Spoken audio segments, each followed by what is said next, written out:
everybody. Hey, yeah, baby. Yeah, baby.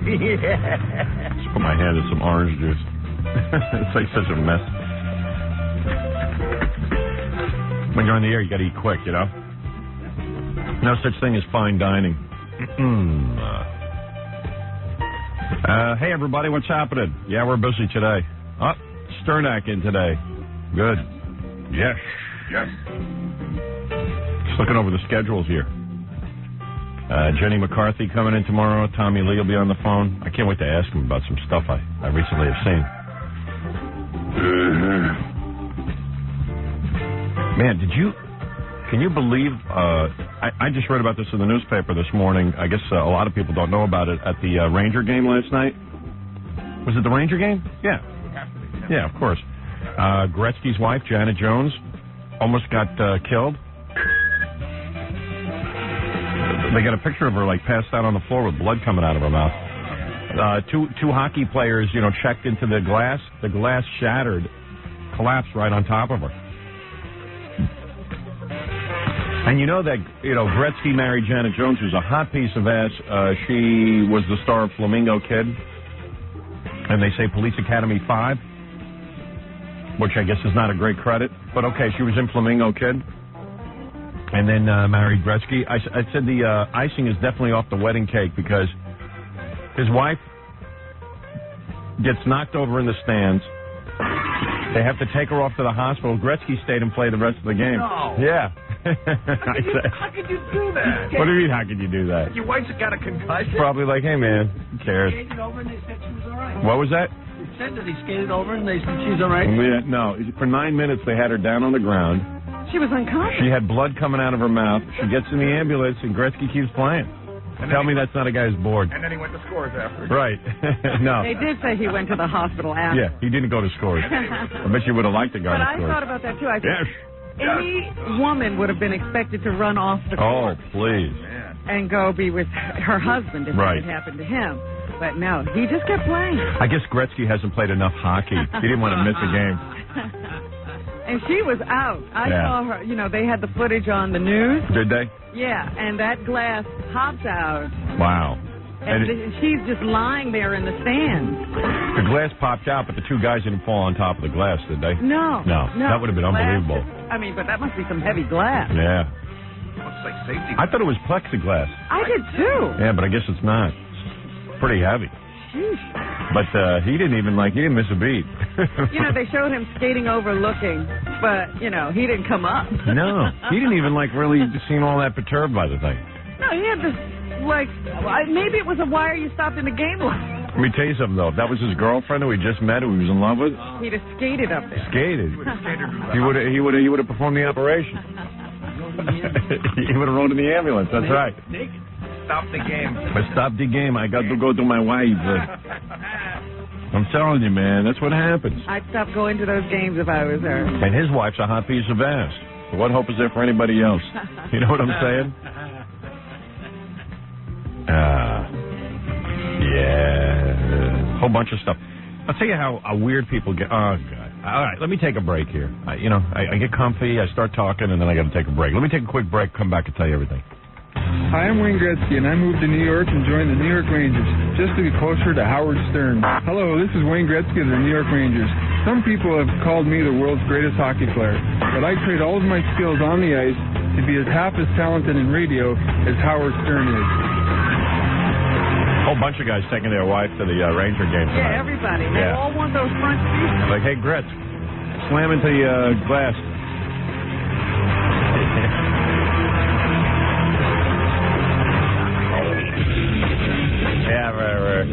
Yeah, I want to shag you. Shag you, baby. Yeah. Yeah, baby. I want to shag you. Yeah, baby. Rotten. Yeah. Oh, behave. Okay. This is from the Private Parts soundtrack. You haven't picked up that little beauty yet. Bunch of songs and dialogue from the movie. Kind of fun to put on your CD and let it rip, baby. Let it rip, Yeah, baby. I still say my dad did the best song on the album, although this is pretty good. I should have made a video out of this. That's the one regret I have out of the whole Private Parts experience with Rob Zombie.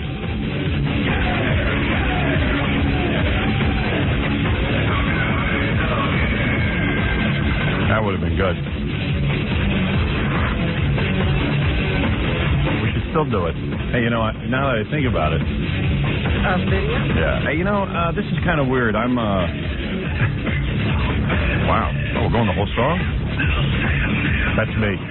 Yeah, I don't think we're supposed to be talking to play music now. Oh. That's me over here, too. Yeah, baby. That's me also. You gotta... I think you're taking credit for some of Rob's lines. Who cares? I think I might have been, too. That's me. You're lying. I don't know. I don't remember who did what. Well, that's a tribute to me. I did a good impression of Rob. It's so good that I don't even know which one is me. I know. I know my throat hurts.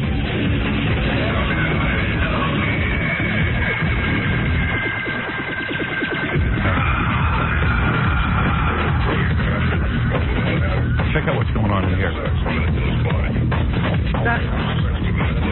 Have sex with a headless body. Yeah. Am I? Yeah, talk about those clones without heads. Yep. That's what that's about. We predicted it, me and Rob. My dream girl having sex with a headless body. They're saying they can actually clone people now. And they can actually make a clone with no head. Ostensibly because people want, spare parts like hearts and heart valves and stuff, so then you wouldn't feel bad about taking the clone if it didn't have a head. Meanwhile, I want to have sex with her. Can you imagine a beautiful girl with no head? Wow. No head. Best part. And no purse full of credit cards. Yeah, mother. Yeah, who do you love? And then it's, yeah, mother. Steve Snyder said to me, how come you guys just go yeah a lot? I go, because that's the clean version. Yeah, mother. On the record, you could say F word. I even said to Rob, why are we doing a song that the main lyric is mother effer? Because it'll never air anywhere. Yeah, we're on the radio and it'll never air anywhere. He says, hey, who cares? I said, okay, I'm down for that. Sign me up. He's like, who cares? Shut up. Yeah, shut up. That was a lot of fun. That was some of the most fun I had when I made that song with Rob Zombie. And that was a good time. What is he doing off making his movie? Yeah, he's actually, he was tapped to be the director of The Crow 3, and admittedly, Rob says Crow 2 sucked. Yeah. It was awful. Who's he going to get to be the Crow this time? I don't know. He had a whole bunch of thoughts on it, though. He says it can't be some puss. It's got to be some guy who, is really scary, because he wants to make it more of a horror type flick. And he thought that Crow 2 was basically just a waste of time. And he's right about that, I thought. So he wrote the script for Crow 3, and because he had directed a bunch of cool videos, they tapped him to be the director of Crow 3. Cool. Yeah, that's not a bad gig. You know? I got to go make some videos. So you can be a director? Yeah, I want to direct, man. Got to get out there. Or you could just be in a horse riding accident and then people let you direct. Yeah, as long as you're in a wheelchair, you can barely breathe. Someone tells me if I go to the trouble getting in a wheelchair, they won't let me direct anybody. They won't let you do anything. Yeah, I think I'd be a good director, but, you know. The other day, directing must not be that hard. Of course not. I was reading about Goldie Hawn. Yeah, now she's directing. Her first directing job, she directed some TV thing. Yeah, she directed that in Hot Pants. And they were saying how, sometimes they'd have a question on the set, and they'd go go to look for the director, and she was playing with her kids. Yeah. Yeah, how tough can it be? Playing with a kid. Yeah, great. Yeah, baby. Yeah, baby. Hot Pants.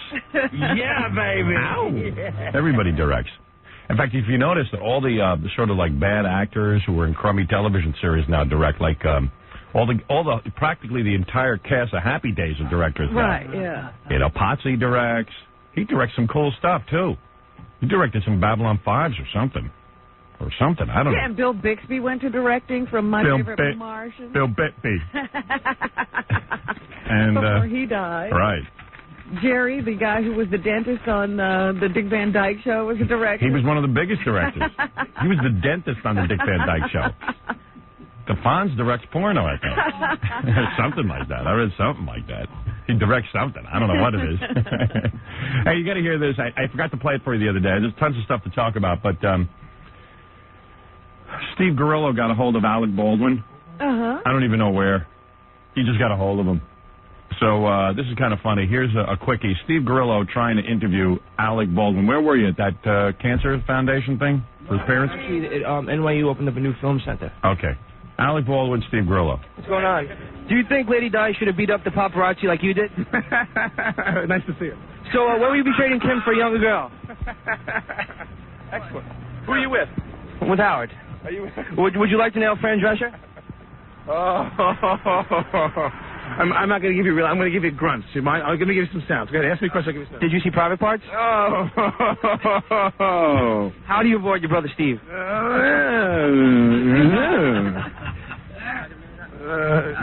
Howard has a problem. He can't avoid your brother Steve. He wants to know how to do it.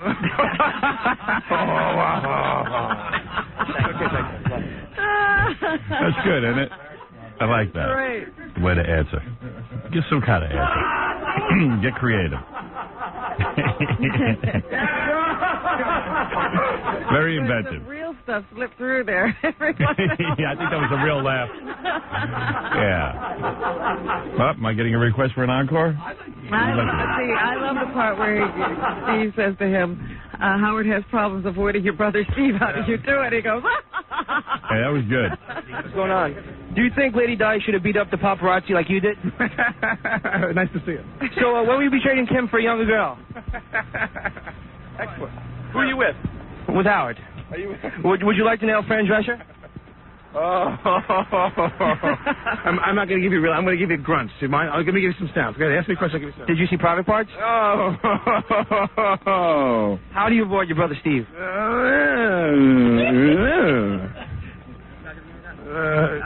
Howard has a problem. He can't avoid your brother Steve. He wants to know how to do it.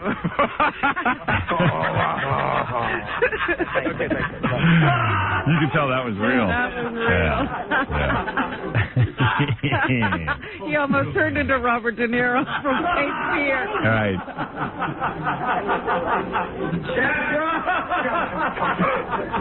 Hey, Roger, you're on the air. Go ahead. Roger. Hello? Roger, you're on the air. Go ahead. I'm going to try this again. Roger, you're on the air. Go ahead. I don't get it. Hello. I don't get it. Are we starting off with them not being able to hear you again? I guess so. I don't get it. Well, thank you for setting it up. Brand new day. It's a brand new day. And brand new phones. I don't know if any of them are working. New phones every day. Let me see if they're just working so we can get that straightened out. Rich, can you hear me? Yeah, baby. Oh, okay. Yeah, baby.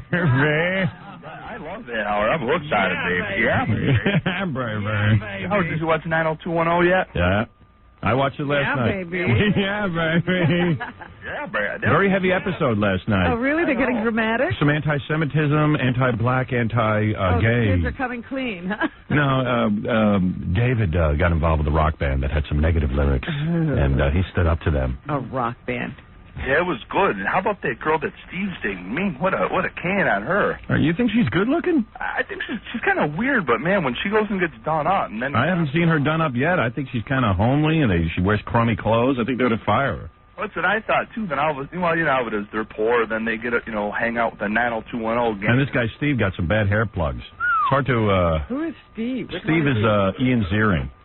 Grown man. Oh, okay. Looks like he got some. You know what it is? When they do those hair plugs, they make it all even, like in a row. Right. They don't give you a natural hairline. Yeah, it's kind of weird, you know. I say go bald.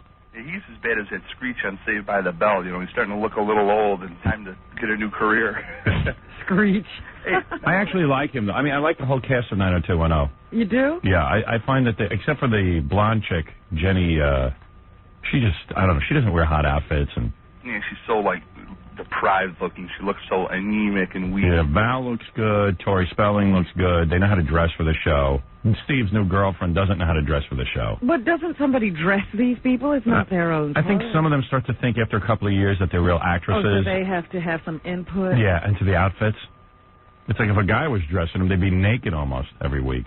I had a weird dream about Tiffany Amber Thiessen last night. Nothing good, but I'm just hoping I didn't yell anything out. My wife will not let me watch the show anymore. I'd like to have hot monkey love with her. She's something else. Tiffany Amber Thiessen. She's just a little chunky, but nice, fat ass. I like that. We call her TAT for short. T-A-T, Tiffany Amber Thiessen. Wow, you're way into it. Well, And this is a grown married man. Yeah? He's Pitiful. as bad as I am. Pitiful. I don't call her Tat, though. Well, you know, Robin, I hadn't watched it for a long time, but I just, because my wife went shopping. Oh, she don't let you watch TV? Well, she doesn't like me watching that. I'm talking to this guy the other day, and he says, hey, why don't we play some cards? And I said, well, I got to get permission from my wife. And he goes, well, what do you mean permission? I go, dude, you've never been married, have you? He goes, no. I go, you just don't walk out of your house. This guy got it so bad, he can't even watch Beverly Hills 90210 because he get permission. Yeah, that's pretty pitiful. That's why I was reading an interview with somebody the other day, said, don't get married. And, Who said that? I don't know. Guys, I think it was Plato, Socrates, one of these guys. Because it doesn't make sense. Like the sentence out of a 43-year-old man's mouth saying, I'm not allowed to, just doesn't make any sense. I'm not allowed to watch Saved by the Bell now either. Yeah, I watch that. Sometimes my kids are watching it, and then I run upstairs to watch it by myself. I don't want to watch it with my kids. Well, that Screech is pretty annoying. Yeah, well, he's annoying, but some of the chicks are real hot. But he keeps making it through every incarnation of the show. You know, they keep changing the cast, but they keep Screech. It's sad because he's the only one who seems like can't move on. He's sort of stuck in high school. Screech. I like the shows with the moral message. Like when I was a kid, I liked Fat Albert, and I liked the after-school specials and junk. I love after-school specials. They're my favorite. They're the best. What? I still watch that stupid Screech show all the time. Me too. He's now Saved by the Bell. Teacher's assistant on his way to becoming like the assistant principal. But he never went to college. Exactly. He stayed right in high school. Yeah, but in Hollywood, you can go just right to high school and become an Get your assistant. teaching certificate. Yeah, what's the big deal? Every single person on that show has at least tried something else except for him. Yeah. Well, he's smart. He's probably the only one with any cash. You're right. He gets a weekly check. Yeah. How funny is it now to see the girl from Showgirls? What's her name? Elizabeth Berkley. Elizabeth Berkley. How funny is it to see her as like a kid and everything, and you just before her breasts come in and all that kind of stuff. And you know who else is Howard? You know who else is another guy who directs? Robbie Benson. Yeah, he's always everything. Yeah, he directs everything. He's another guy. Although I don't know, those shows, they got that moral message. I don't know if I'm like looking for guidance from her or what, but I get really nervous. Like I'd never go to summer camp because guys will come after you and junk. What's this guy talking about? I don't know. He's in his own little world. Hey, dude, I gotta go. Okay. Okay, Howard. All right, man. Later. I'm not sure. Bonding with you. Bonding about summer camp. Shows. Yeah, I'm up for any discussion about children's shows, but when you start getting to Fat Albert, there's no chicks on that. Now, did you see the special Batman Superman hour? Yeah, hour and a half. On Sunday, was it? This past Sunday? Yeah. A new one? I guess. I've never seen it before. I've got a new one on tape. I don't know what it is. Okay, because it's the one where Lois Lane, Batman and Superman are both in Metropolis. Yeah, I saw it. Okay, so what happened at the end? I missed the end. I'm talking to cartoon now? That's the one with Mr. Freeze? No, which the one? Joker. Yeah, I'm trying to remember it already. Joker. Just refresh my memory. I'll tell you the ending. The Joker was hired by Lex Luthor to get rid of Batman, and he had some Krypton. Kryptonite. Or Kryptonite, yeah. Right. And then Batman would have to keep saving Superman, and Superman kept saving Batman. Meanwhile, Lois is in love with Superman and Bruce Wayne. Yeah, well, it turns out that, I'm trying to remember the end. Isn't this terrible? Shouldn't we be talking World Series, not cartoon? Yeah, what happened was the Joker got a hold of Lex Luthor's robot technology. Yeah. And what he did was he tied kryptonite to the robots. Did you see that part? I saw it, yeah, because the first set of kryptonite didn't work. Yeah, well, Superman finally, a dunce, figured out to take a lead door and, get behind the lead door and bust up the robots. Oh, okay. Meanwhile, Batman had to get Joker, who was in a special airplane with bombs attached to it. Batman gets into the plane, he defeats the Joker, Joker goes down with the plane, and Lois Lane, says goodbye to Bruce Wayne because, I don't know, she can't, deal with his dark secret and all that kind of stuff. I see, okay. Yeah. Yeah, because she was all upset because she didn't know he was Batman. Yeah. It was real good. Better than any Batman or Superman movie, Yeah. right? Am I correct? Oh, absolutely. You saw it. I stayed for the whole. I couldn't stay for the end. Yeah, I was it's wondering. terrific. I've been wondering for several days now. What happened? Yeah, it's real good. That's how good the Batman Superman cartoons are. The cartoons are better than the movies. I can't figure it out. Yeah. You know, what do I know? How come guys who write cartoons are better than screenwriters? Yeah, they have the characters just right. They keep that dark, moody thing going. So in the newspaper today, they asked New Yorkers, should Marv Albert go to jail? And overwhelmingly, the results of this exclusive New York Post poll say, yes, send a creep to jail. Now, you know what I'm thinking? that seems a little harsh, don't it? It seems that the crowd has turned on Marv. Yeah, they really have. But they say they ask a whole bunch of dopey questions. They say, should we send Marv to prison? And overwhelmingly, 50% said yes. Yes. But remember, right after the trial, people said they'd let him keep his job. Yeah, but they do say, would you rehire Marv Albert? And people go, yes. Let him go to jail first, and then we'll rehire him. Oh, he has to go to jail first. Yeah. They didn't say that before. Yeah. And then they asked him, should Albert's fiance stay? And 43% said yes. 51% said should stay. 51%. I don't know why they'd say that. And they want to send him to jail, which With is a guy weird. who wants to be in pantyhose and garter belts. And does guys. Does guys. She should stay. Yeah, and cheats and everything. What would you leave for then? Yeah, I mean, but why would you want to see him sent to jail? It's so funny. Like, there are so many people who don't go to jail. Yeah. I mean, literally, in our prison system today, there are guys who commit armed robbery who do not go to jail because there's no room in the jails. Mm-hmm. They get off the first offense. There are people who have raped and gotten off because it's first offense. Right. And gone into therapy. With him, they'll make room. But him, they'll make room. People really want to hang this guy from the and rafters. there was one article. They went to some prison to see if Marv could continue to wear his toupee. Right. He was incarcerated. And they said, if we get a hold of Marv Albert, he is not allowed to wear his toupee because he could hide a gun or contraband, drugs. Yeah, he could get a gun in there. Yeah, he could get a gun. You could pack your entire household goods in there. There's a huge that's toupee. a moving ban on his head. Yeah, I mean, they make it like a. They make it seem that Marv would be carrying a gun, a concealed weapon in his toupee. Oh, yeah, he's a dangerous character. But they would humiliate him and take off his toupee, which I agree with. If the guy goes to prison, he should have to take off his toupee. Why don't they just make that the punishment? Yeah, just Marv has to walk around without his toupee. Why put him in jail? Because that seems to be the thing he hates more than anything. I'm sitting here with Mr. Marv Albert, who is finally going to speak to the press. Hey, Marv, I love your outfit. What is it? Hey, Marv, what do you have to say about your antics, your biting, your forced sodomy, and wearing lace and panties? Hey, there's Marv's black boyfriend. Hey, Mr. X, what did Marv always say when he greeted you?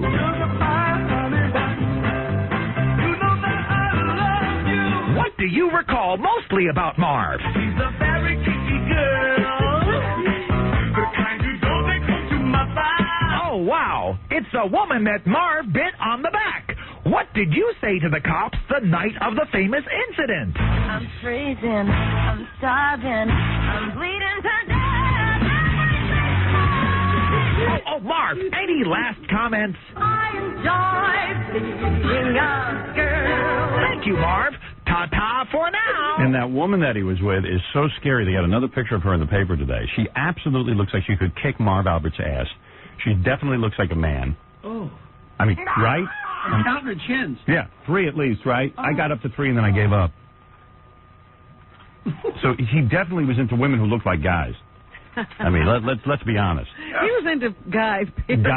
Guys, and more guys. When they first showed her picture, didn't she look kind of cute? Yeah, Kinda crazy. because they used to block out her face. I think that they were photographing her through linoleum or something. Yeah, because, when you see her without, on TV, they were just showing the body. Right. The body didn't look that bad. She looks like Soupy. Yeah, but meanwhile, let me tell you, yeah, she does. I got to tell you something.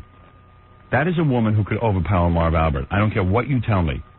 And my guess would be, I don't have any facts, but my guess would be that they had a history of biting and doing all kind of rough sex. Well, as I told you yesterday, she said that she had more stuff she could have said about I'm sure. Marv, about the things he requested. Yeah. Now, if the relationship went on 10 years, Yeah. she must have been complying with some of them. Uh-huh. You took advantage of me. I'm working on it. You could see, Marv at the games calling, different games, and Yeah. then they have. all the fans doing the G-A-Y gay. And they'll be in bra and panties. It'd be an incredible video. We have been planning a big Halloween show, actually, and what we're looking into. I don't know if it's all going to come off because we had a meeting yesterday, and then I got some word back and everything, and I don't even know if technically we can pull it off, but we're going to try and go trick-or-treating in your neighborhoods for Halloween, and we were thinking of wearing Marv Albert costumes, but, you know, I got to admit, this morning was freezing cold. I told you, you'll get you furs. Yeah? And then you just show your costume when the door's open. I could handle that if you get me a fur. Yeah. If you get me a big, thick fur coat. You know, like a raccoon coat. Yeah. Yeah, because I don't think even animal activists care if raccoons die. You know? I dress up like Marv Albert. I don't mind being in a bra and panties for Halloween, but, man, it's cold out. This morning must have been about 30 degrees. Oh, it's cold today. Yeah. I was shaking. Last night it started to get cold. Yeah, and I mean, I know I got it pretty good because I get limoed in. But I said to Ronnie, I'm freezing back here. I'm going to put on the heat. How long is your walk to the car? Oh, at least 30 seconds, Robin. And I'm telling you, no, but it's not the walk to the car that I mind. That's kind of invigorating. What? It's when I sit in the back of the car. It's cold back there? Freezing, so I go to put the heat on yesterday, and it's just blowing cold air. Ronnie doesn't say anything. Hold it. Yeah. You have a limo. Yeah. So that you don't have to deal with the elements. So I do. Listen to this. Because Ronnie secretly hates me or despises me. I've come to that conclusion. That you know how when people harbor hostility to somebody? Yes, it's sort of passive-aggressive. Yeah. It's like, what he should do is, when he leaves his house, get the heat going in the car. The car is heated. I should walk into a warm car. Absolutely. He knows that. He knows I freeze. But he won't do it. All right? I haven't been good enough to him. All right? I'm not paying him enough. Well, I am shocked. I'm almost bankrupt from what I pay him. So anyway, and then between my wife now has to be sashayed around in a limousine. You know, she's another one. Everybody limos now. Yeah, everyone does. No one drives in your whole goddamn family is limoing. My kid's limo, all right? I'm Mr. Sport. So anyway, I wouldn't mind limoing around a girlfriend. That I understand. Again, we get back to that. Yeah, that I understand. That's what limos are for. Wives are supposed to drive. Well, my wife used to know how to drive. I don't know. All of a sudden, she can't drive anymore. You buy her nice car. Yeah, What are all those cars doing? Nothing. They collect rust. In fact, my Jeep now won't even start because I haven't driven it in so long. Oh my! I've actually rusted out the engine. Oh no! All right, I've ruined an entire car. Are you kidding? No, not kidding. Why don't you just give me your money? No. You're throwing it away. No, my wife's throwing it away. So anyway, I get in the back of the car. I said, "Man, it's cold. It's cold." So you start making lots of noise. Yeah, I said, I'm going to turn the heat on. I go and I turn the heat on. It's freezing. There's cold air blowing out.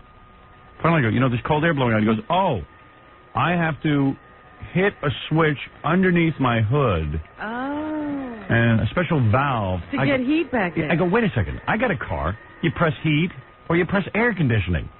What the hell is the difference? But I know he doesn't like when I put the heat on because he doesn't like it gets too hot in the car. He doesn't like it because he's always cold. I mean, he's always hot. So, so I said, well, what do you mean you got to hit a special valve? I'm still waiting for this special valve to be hit because I'm freezing. Yeah. Well, when does he plan to hit it? So I sit back there and shake. It doesn't seem to bother him. And so there is no heat. No heat. Oh, man. It's freezing. I've never heard of it. I'm telling you. Like between seasons type thing? Like I don't know. I never heard of it either. I don't know what he's talking about. It's got a switch back there for heat or air conditioning, and he's telling me it won't blow out hot air until he switches over. And when does he plan to do that? Tisha B'Av. I don't know. I mean, I'm ready for the switch. And he probably has some people who get in there who want air conditioning, you know? I don't know. No, not now. Yeah, they're nuts. The Polar Bear Club he drives a lot. Well, I can't believe that you don't have a warm car waiting for you on a day like Gary, why don't you get Ronnie the limo driver on the phone, ask him when am I going to have a warm car? Doing it right this second. All right. Baba Booey. That's the whole idea of limoing. Yeah, well, forget it. I'm out there roughing it. You think I'm having fun. Line 16, Howard. Thank you. Baba Booey. Ronnie. Line 16, I'm here. Yeah. Have you been listening to this? Part of it, yeah. Yeah. What's the story, man? Why does your car, why can't you provide heat as a part of the limo service? When are you winterizing? When are you winterizing? Hello? Where is he? What is going on with our phones? You see how they just pop off? Yeah. Ronnie. Ron. Hello? Ronnie. Wow. I got some system. Maybe he's on the car phone and maybe we lost him. Into a tunnel. We're trying it again, Howard. All right. Baba Booey. So I sit back there and shake. Now But that's I know he likes it. sad. Yeah, he secretly likes Because doing it. everybody expects you No. I got it worse than you. to be warm. You think I'm warm, right? Yeah. Oh, no. I'm sitting there. That's why I asked. How long is your ride from the car? How would All you right. even, or your walk from the house? How would you even know what the weather was? Hey, Ronnie. Howard, try line 5. I got him. Ronnie. Line 5. Maybe you can hear me this time. Yeah, what happened? You got cut off? Hello?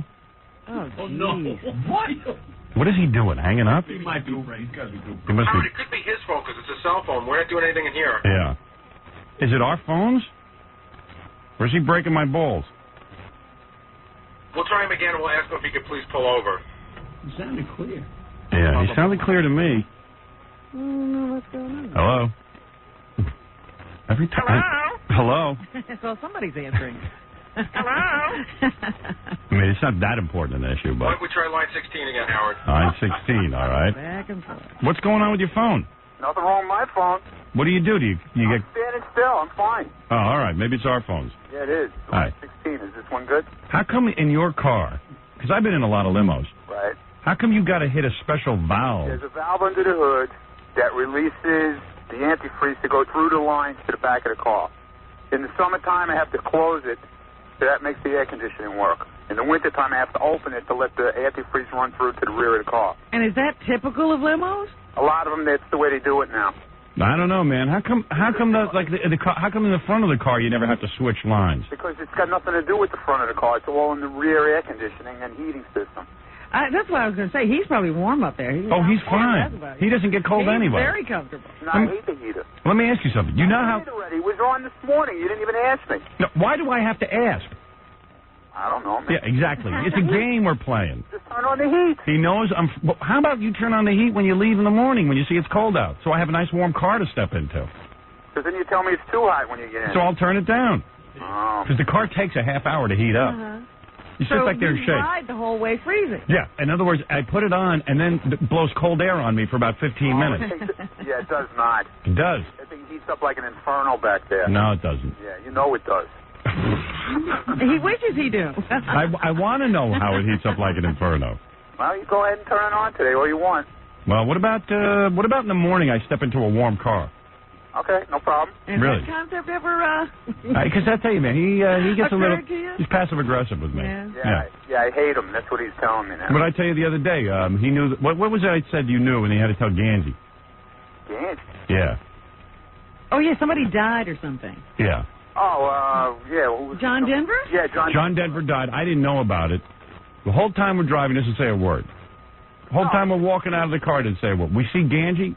Right away, Ronnie becomes a little chatterbox. No. Hey, you see the John Denver? No, I said when we got in the elevator, I said to you, do you ever talk to me in the morning? Said, hi, how you doing? And Yeah, I say, hi, how you doing? And you grunt. And then I say, I'm not going to talk anymore because you grunt. Oh, okay. I mean, I said, hey, the guy's going to grunt at me. Then I go like this. I go, In the morning, I hear the same thing. I go, hey, Ronnie, how you doing? He goes like this.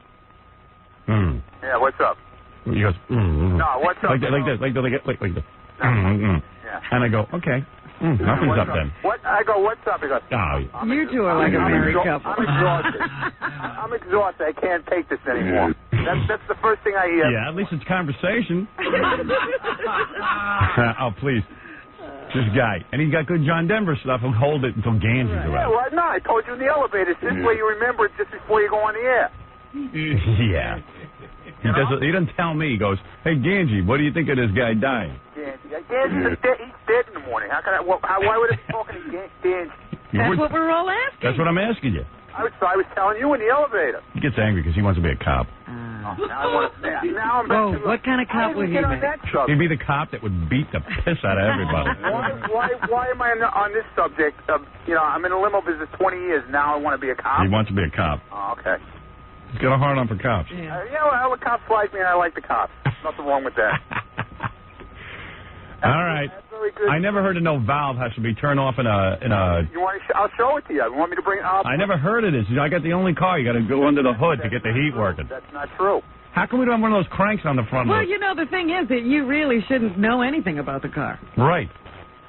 That you now have to learn about this valve is a problem. That's right. Oh, boy. Robin will straighten you out. I know, yeah, right, yeah. She'll straighten me out, all right. Why don't we send the E crew to take a look under the hood And watch Ronnie. watch Ronnie change the valve? No problem. Yeah, he'll like that. I'll show you where the valve is. Valve. Oh, yes, we should ask other limo drivers if they have a valve. I never heard of that. A lot of limos have it. Yeah. Like, I was in California recently, right? California, they don't use heat. I'm in a They don't limo. have Oh, yes, they do. At night, it's freezing in California. Yeah, right. Yeah, okay. This time of year it is. True. Yeah, okay. He's never even been to California. Right. So anyway, he always says to me, I want to go to California. I said, Go. No, I got to take him. I'm his wife. So anyway, in California, it's cold at night. Yeah. So during the day, you got air conditioning, and at night, you use heat. That's right. They got both. You switch over. I have both also, but you have to use this valve to run. So you're telling me those guys are switching valves all day long? I don't know how their cars are built. I don't know, man. This is how my car is built. I'm Really? sorry. Next car, don't let them do that. Oh, okay. You want to have options. I got a lot of options. You want to be Mr. Ever Ready. Right. Right. All right. Next time I'll get a switch that I could just flip from inside the car. There you go. Listen what Ronnie did, right? All right, here we go. So he's been sick for a week. Knife in the back, and here we go. What now? He's been sick for a week, right? Yes. Okay. He couldn't drive for a couple of days. He didn't tell me. I said, what did you do? I said, what are you so sick from? Because he's sick. He's really sick. I didn't even really tell you I was sick, did I? Well, yeah, you did. I just said I'll see you in a few days. Yeah, right. He was in bad shape, all right? He said, I'm drained. I don't know. I go, did you do anything unusual? Did you eat anything weird? He goes, nope, no, I didn't do anything unusual, nothing weird. All right. Didn't do anything. So they send this other guy to drive me, right? Ronnie sends this other guy, Mike, to drive me. I said, Mike, what's with Ronnie? He's real sick. What's wrong with him? He goes, oh, he had a flu shot. I go, he wouldn't even tell me he got a flu shot. He didn't want to tell me. Yeah, well. Why don't you want to tell me? Why don't I want to tell you? This is the perfect reason why I don't want to tell you. Why? Because I'm getting more than killed on the air here. No, you're not. Oh, okay. He thinks this is getting killed. So he went and got a flu shot. Everyone knows if you get a flu shot, it gives you the flu. Well, it doesn't have to. I don't know what Ronnie got. No, they gave me a double strain shot, full strain. They gave him a cocktail with a double strain. They gave me a blast for, forget about So it. now he's got the flu. They gave him the full flu. He's got the full blown out flu. No, I didn't have, I had 10%, what they call a 10% reaction. Oh, boy, I never seen you this sick in my life. 10%. What would a full reaction be? I have never seen a guy this Well, sick. I had the aches and pains and the fever. I didn't have. Don't get a flu shot, ladies and gentlemen. I'm here to tell you, I got one last year. Did I miss a day? No, you didn't, and Town Car Jack didn't, but Ronnie, Now, Tell Jack, Ronnie he got not to blasted. get a flu shot. Jack is a doctor now. Go ahead. They say that anybody who is allergic to eggs, Is Ronnie allergic? I think he must be. They say don't get a flu shot. Some people don't even know they're allergic to eggs. What happens when you eat eggs? You get diarrhea? No, I get gas. See? You got a problem. I get gas in everything, so maybe I'm You allergic. better not take anything. You would probably wind up like me. Yeah, I'm not taking it. I'd rather just get the flu. No, man. It's great going through a whole season without Really? even a hint. You know how sometimes you don't necessarily get the cold, but you have to start resting because you know one could come on? Did you get the flu shot this year? I got it last year. What about and this year? I still haven't had a cold. Really? I might never have a cold again. But I haven't had a cold either. You were a little sick last year. No, last year I was. I get the flu every year. Right, but last year I feel you all were sniffling and sneezing. Really? I walked through. I said, "Sneeze on me." Oh, I don't you remember that. can't make me sick. You get sick all the time. Yeah, go ahead. I got to say something. I got it last year for the first time because the season before I got the flu and it was the sickest I'd ever been. Right. And I'm definitely going to get it again this year. Yeah, Really? Well, you're supposed to get it already. You're supposed to get it in September. No, you can get it. You can get it till as late as mid-November. Oh, really? I didn't get it until December last. Oh, is that right? Yeah. Well, enjoy it. That's all I can tell you. Well, Ronnie, we're not going to get whatever you got. Yeah, right. Yeah. Oh, I'm the only one. He is messed up. I'm not kidding you. And I've heard a lot of people get this. A lot of people do, Yeah. but I'm telling you, there is something to be said for not having to worry about everybody sniffling and sneezing. I would be pissed as crap if I go to a doctor and he gives me a shot and I get as sick as Ronnie the limo driver. Pretty bad. Yeah, I would be pissed, Yeah, man. miss days and days of work. I might kick his ass. And I'm not a man of violence. Pretty sad, right? Yeah. You watched 90210 last night? No, I taped it. I missed it. He's still I too was too sick. I had to go to bed. Yeah, he had to go to bed. Screwing up his schedule. Can't even watch his show. It's the only fun we have is watching 90210. That's when we talk. We discuss what the girls wore the night before. Yeah, the girls are looking good. Yeah. You like that one that Steve's going with? Yeah, they got her covered up. You'll see. All of a sudden, she'll bloom one day. Ronnie can see a diamond in the rough. Actually, he can. He's real good with the ladies. He always says, you'll see, she's going to be hot. He's like a miner. Yeah. Look at Melrose Place. I mean, look what they did with, what's her name there? Who? The one who played up with Tony Danza. Oh, yeah, Alyssa Milano. Yeah, really. Hey, meanwhile, dude, I got a video someone sent me of some film she did, just the nude scenes. Right. She's got some smoking body, all naked. Really? Yeah, she did like almost a softcore porn. She had implants, didn't she? Oh, yeah. Yeah. Please. That's a great show, too. Still no one knows who won the World Series from this, Yeah, you can't find out that information here. Cleveland won last night. You'll know who has implants, though. You sure will. This is our discussion. I sit back there and freeze and discuss Alyssa Milano's breasts. Yeah, really. She's really looking good. Yeah, I knew she'd grow up good. When I used to watch her on the Tony Danza show, I said, that chick's going to be hot. Too bad she didn't get a little taller. Yeah. She's kind of like a hot midget. She's sort of boinked. Yeah. But she's real good looking. Yeah, she's cute. Yeah, all right. All right, man. All right, man. Later. See you later. Bye. Bye. So far, we talked about Superman cartoons and breasts. Real highbrow show. 90210. If anybody thinks the show's getting a little too sophisticated, I wouldn't worry about it. I tracked this guy down, man. He says he could tell us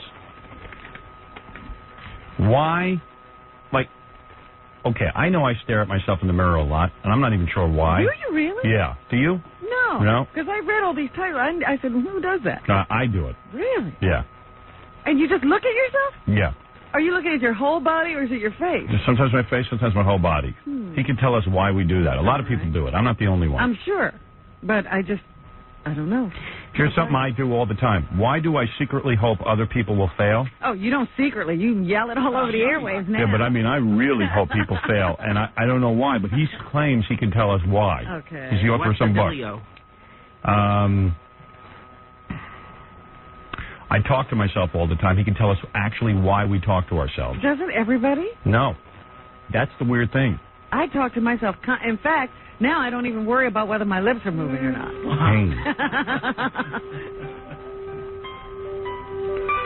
He can tell us why we eat when we're not hungry. I do that constantly. I got a feeling I know the answer to that one. Boredom or nerves or whatever. It calms us down. And also as children, we use pacifiers. It shows a whole bunch of psychological mumbo-jumbo.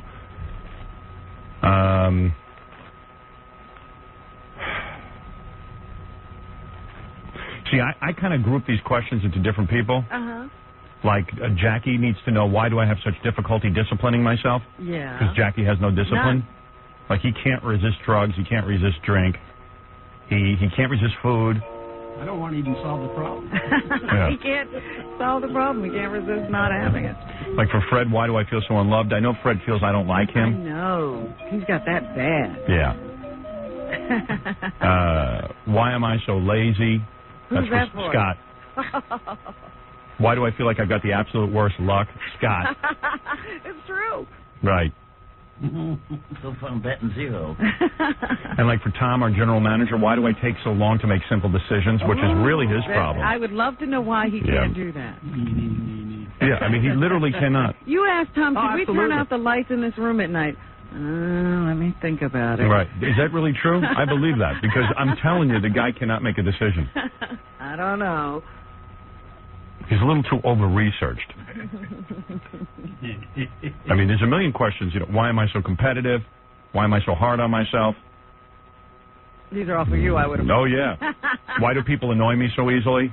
This guy has all the answers. He wrote a book about it. I think most of the book pertain to you. Yeah, I'd say 50% of the book pertain to me. You said this, Robin. This one's for you. Why do I need to have a radio or TV on when I'm alone? You need to constantly have that on. Most of the time. Every once in a while, I'll be shocked that I'm standing in the house and nothing is on. Right. But most of the time, I want some noise. All right, so this guy's going to come on next. He's going to tell us why. He's going to give us the answer. A lot of people, what is it, Tom? So not true. What, that you don't take a long time to make a decision? He doesn't even know he has a problem. Yeah, you know what? I can at least face my problems. Dude, you ever been in therapy? Yeah, you need to be in therapy, man. You don't even see yourself. You can take tons of time to make a decision. I'll be in a break when I get to one. Just go back into your little room there and stare at the wall. Go listen to the radio. All right. I contributed. I contributed to the show. All right, I got to take a break. He's right. And then we'll come back and I'll tell you everything that's going on. We're going to get that guy on the phone today? We're going to get that guy on the phone next. I got him lined up. Oh, okay. Yeah. Jenny McCarthy on tomorrow's show. Tommy Lee's going to call us. I can't wait to speak to him and about that tape we saw. Guy's got the biggest schlong I ever saw in my life. Ed Asner's going to call him tomorrow. We called him. We want to get in touch with him because they executed that guy he was defending. Yeah, that guy from Missouri. Yeah, I want to say, ha, ha, ha, ha, ha. I'm glad they killed that guy. I got to tell Ed that. Hey, before I get to Dr. David Lieberman, who wrote that book about the, stuff that we want to know about, Kathy Tobin's on the phone. Kathy works for us. She was at the Ranger game last night. You're kidding. Yeah, she saw the whole Wayne Gretzky's wife thing. Janet Jones. Janet Jones is Wayne Gretzky's wife. She's a Hollywood actress. She was in Flamingo Kid, and then I guess she did Police Academy 5. Yeah. Which isn't much of a credit, but... It was almost as if she married Wayne and the acting career dried up. More or less, she kind of married Wayne and hit the mother load, I guess. Yes. And being an actress is a sucky business, Work so... was incidental. Yeah, so she landed a good husband and everything, and last night... Kathy, so what did you see? Did you actually see the whole thing? Yeah, I was behind where the broadcast booth is, which is I think where she was sitting. Yeah. And we were like three or four sections over to the left. And we were like in the 6th or 7th row, so we were pretty close. Right. And so we saw this commotion, and like the tall people next to me were telling me what was going on, and they were saying, "Yeah, it's Janet Jones." I'm like, "Nah, it's not her. That's just the rumor that made it through the crowd real quick." Yeah. And so then they say, "Yeah, definitely it is." And the pane of glass, I guess the guy Samuelson, one of the hockey players. Yeah, two hockey players checked each other. They went into the glass toppled on top of Janet Jones. Popped right out. In the newspaper today and in the news last night, you see a blonde woman laying there with blood trickling out of her mouth. It's Janet Jones. But to me, the interesting thing was Gretzky's behavior, because I say this, I don't care how hot the chick is who you marry. After a couple of years, you kind of lose a little interest. I mean, if this is an indication that the icing is off the wedding cake, I don't know what is. What happened next? I mean, Gretzky barely paid attention. Right, so Gretzky skates over, and he looks over, and I think at that point she regained consciousness. She was probably out less than a minute. Yeah. At least, completely out. And he's leaning over, looking at her, and then they're still working on her, wiping the blood away from her face or whatever. And he skates back to the bench. Meanwhile, there's a gang of both teams. They're all hovering around, just the right thing to do if somebody's hurt. Yeah. Not giving her any air. And he's sitting at the bench, and basically it was 10 minutes. I guess they held the game, and they carted her off. And then he gets back in the game and plays 30 seconds later. Yeah, if that was some hot new girlfriend, he'd be on the ambulance with her. That's pretty funny that even while they were taking care of her, he's sitting on the bench. Yeah, he's like, nah, what are you gonna do? Yeah, what was he waiting for the word that it had killed her? And this isn't a guy who, this is not the first game he's ever played in. I mean, he's played enough hockey games. Did he loosen that glass? Yeah, he didn't even go. He waited till after the game to go down to the hospital and check on her. Yeah, that's no wonder women hate guys. No wonder women hate guys. You're saying you wouldn't even be that bad, huh? I think just for appearance sake. Oh, appearance sake. Yeah, I mean, I'm saying in the worst of human emotion, I would have gone down just so people wouldn't say, "Look at that creep." You know what I mean? Wait, really? What would your real emotions be? I would have played the game. Oh. No. I would have. I mean, seriously, I would have. I think the right thing to do is to go to the hospital. Yeah, right then. I would expect my wife to go down to the hospital if I was injured. Of course. I think he was in shock. He looked. I saw the news reports. He was in shock because he was thinking all the days he had lined up. Wait a minute. In shock? You can't play in shock. Yeah, in shock. He played fine. I would love to know what the conversation was when he sat down. The coach came over and said something maybe. She'll be fine. She's unconscious. So big deal. There's blood rushing out of her mouth. Hey, can they get her out of here quick so we can start the game again? I mean, seriously, she could have died or something. She's really always bad. trying to upstage me. It looked bad, right? Yeah, they're saying in the paper it's serious. When you see it on the news and I saw the MSG replay, and that's the worst because you see the whole thing. Yeah. And she's laying there, and she's got her arms crossed over her chest, and you can see little cuts all over her face. And her kids were with her. What? Weren't her kids with her? No. Oh, in the paper, they showed a picture with her kids, so I figured maybe it was recent. No. No, I think she was sitting with some other wives. Yeah. And the other wives didn't get hurt? No, I think one of them got knocked, too, but, they didn't have to cart her away, I don't think, from what I could see. So you're telling, To me, it's like kind of weird that Gretzky, like, I would have gone to the coach and said, hey, listen, my wife just got knocked unconscious. I got to leave. Yeah, he should have been climbing right over the glass. In fact, if the coach had any sense, he'd say, get out of here. Right. Exactly. Even if you don't go to the hospital, don't be here. Only weird part of the story. But anyway, Kathy saw it all. Eyewitness account. Bye, Scott. We're everywhere, Right. covering the globe. All right, so anyway, this guy's name is Dr. David Lieberman. Yes, and he wrote a book called Instant Analysis. Yeah, hey, let me take my coat off, man. Now it's starting to get hot in here. Maybe this will make it so that you don't have to go to a psychiatrist. Yeah, right. Hey, you like this winter coat? It's not bad, right? It's like a half coat. You like this at all? I don't see the bottom. I only see the top. You like it at all? I'm not sure about that material. Yeah, me neither. I'm kind of... It's like a corduroy. Yeah, that's what I see there. Let me Big get this. cords, too. You hear how great our phones again sound, so let me just get that down. Great equipment. Well, how much are you going to take off before you talk to the doctor? Right. We need to find out why you have to get undressed. It's just 900 degrees, that's why. Are you very hot? Yeah, hold it. I got to put my sunglasses on. That's a weird studio, because yesterday we had a big meeting, Yeah. and there was so much cold air blowing into there that John and I were practically hugging each other to stay warm. Yeah, I know. You sit in the wrong place, man. No, what it is that we run a lot of hot lights for the television cameras, but now, I don't know. I always said to Tom, can't we just set it at a regular temperature? What? And let it, in other words, like, let's say we determine that we want the temperature at 65, 70 degrees. Can we get enough air conditioning to cool it down to 70? And keep it there. I don't know. Everything seems so complicated here. But then I always sound like a whining, complaining jack-off, so I just keep my mouth shut as much as I can. Hey, Doc. Let's see. Wait a second. I got to get you cranked up. Okay. Hey, how you doing? I'm doing well. How you feeling? All right. This is Dr. David Lieberman. Yes. What kind of doctor are you? I have a PhD in psychology, and I'm a board-certified hypnotherapist, so if anyone there starts barking, you'll know what happened. All right. That's good to start off with a little humor. He's not a MD doctor. Yeah. He's a psychologist. That's right. Psychologist, but he's got his PhD. Well, that's why he's a doctor. Yeah.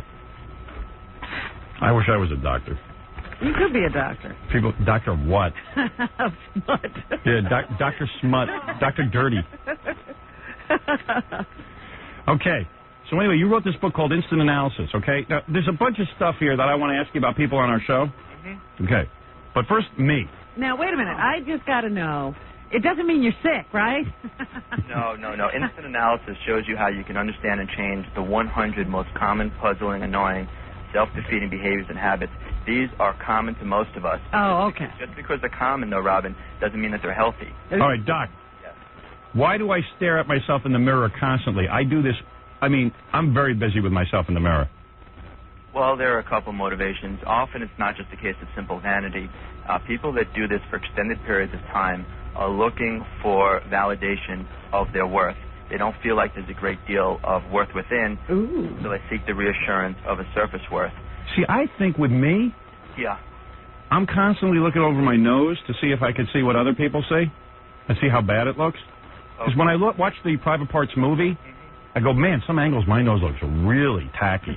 And then sometimes, I mean, people take pictures of me. I look really handsome with my nose, so I'm constantly looking at my nose. Right. You don't have a secure self-concept. It's constantly changing depending on the feedback you're getting from Right. people. Yeah. Yeah, so that's why you're doing it. You're constantly seeing if it's changing or if you can ever settle on one image that you're comfortable with. And then sometimes I look at myself nude in the mirror, and I watch myself. Mm-hmm. And I have What do you mean, watch yourself? I look at myself. I'm afraid that's beyond my expertise. See, he's a sicko, isn't All right, here's the next one I got to ask you. Why do I always feel the need to arrive early? I am always early. All right, a couple motivations for this.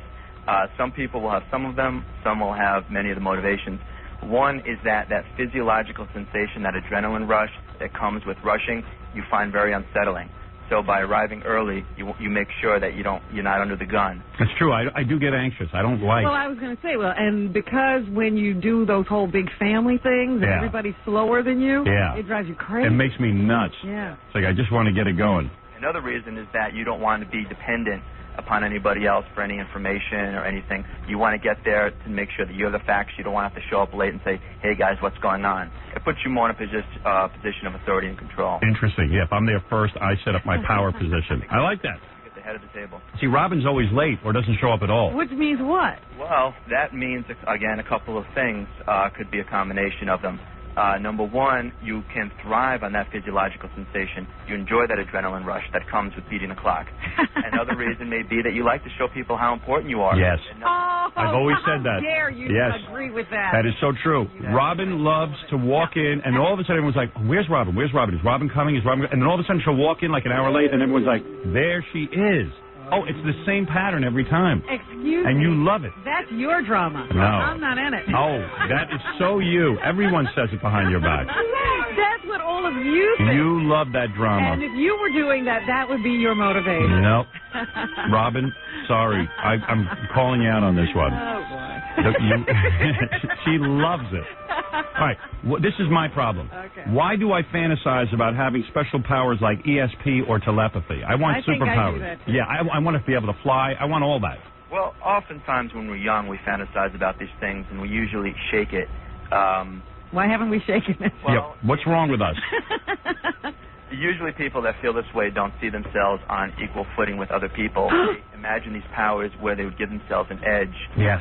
Where they'd be able to do something special and be more magnificent than they really are in their life. Let me tell you the good news. That makes sense, though. Yeah, I mean, we feel inferior. Absolutely. That's why we're here. I have a horrible inferiority complex. I think everyone's better than me. Here's the good news.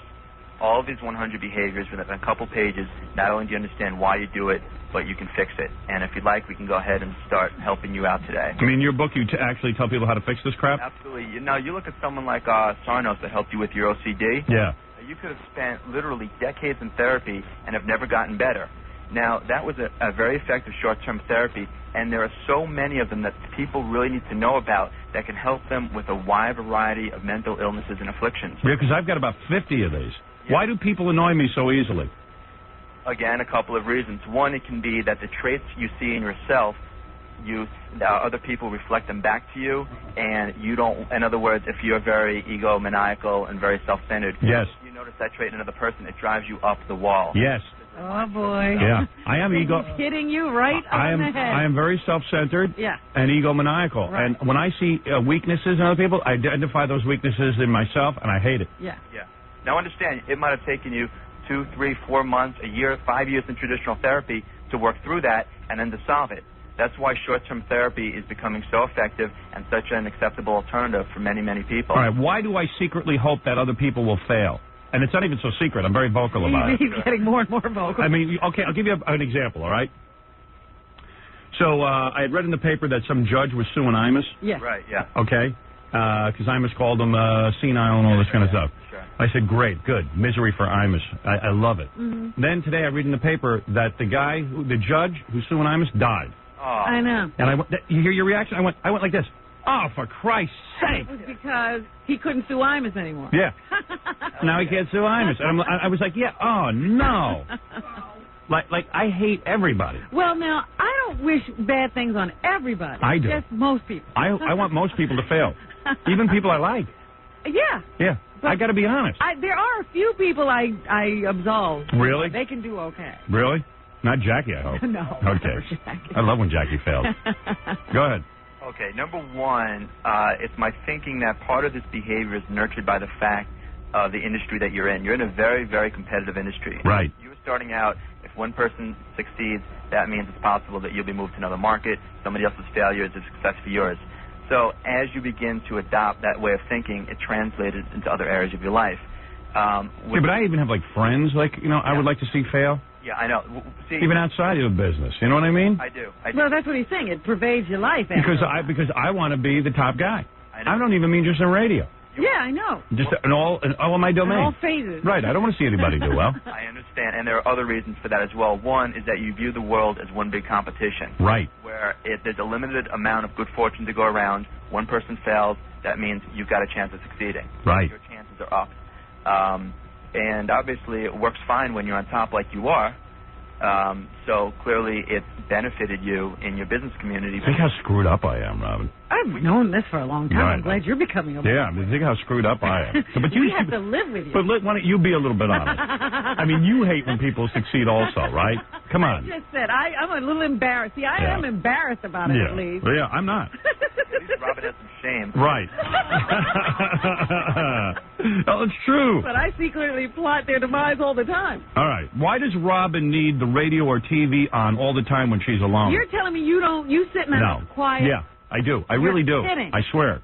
All right, sometimes I need to. Well, you know, Howard, you meditate, is that right? Yes. Okay, that's one of the reasons you're able to do that. And so does Robin, though.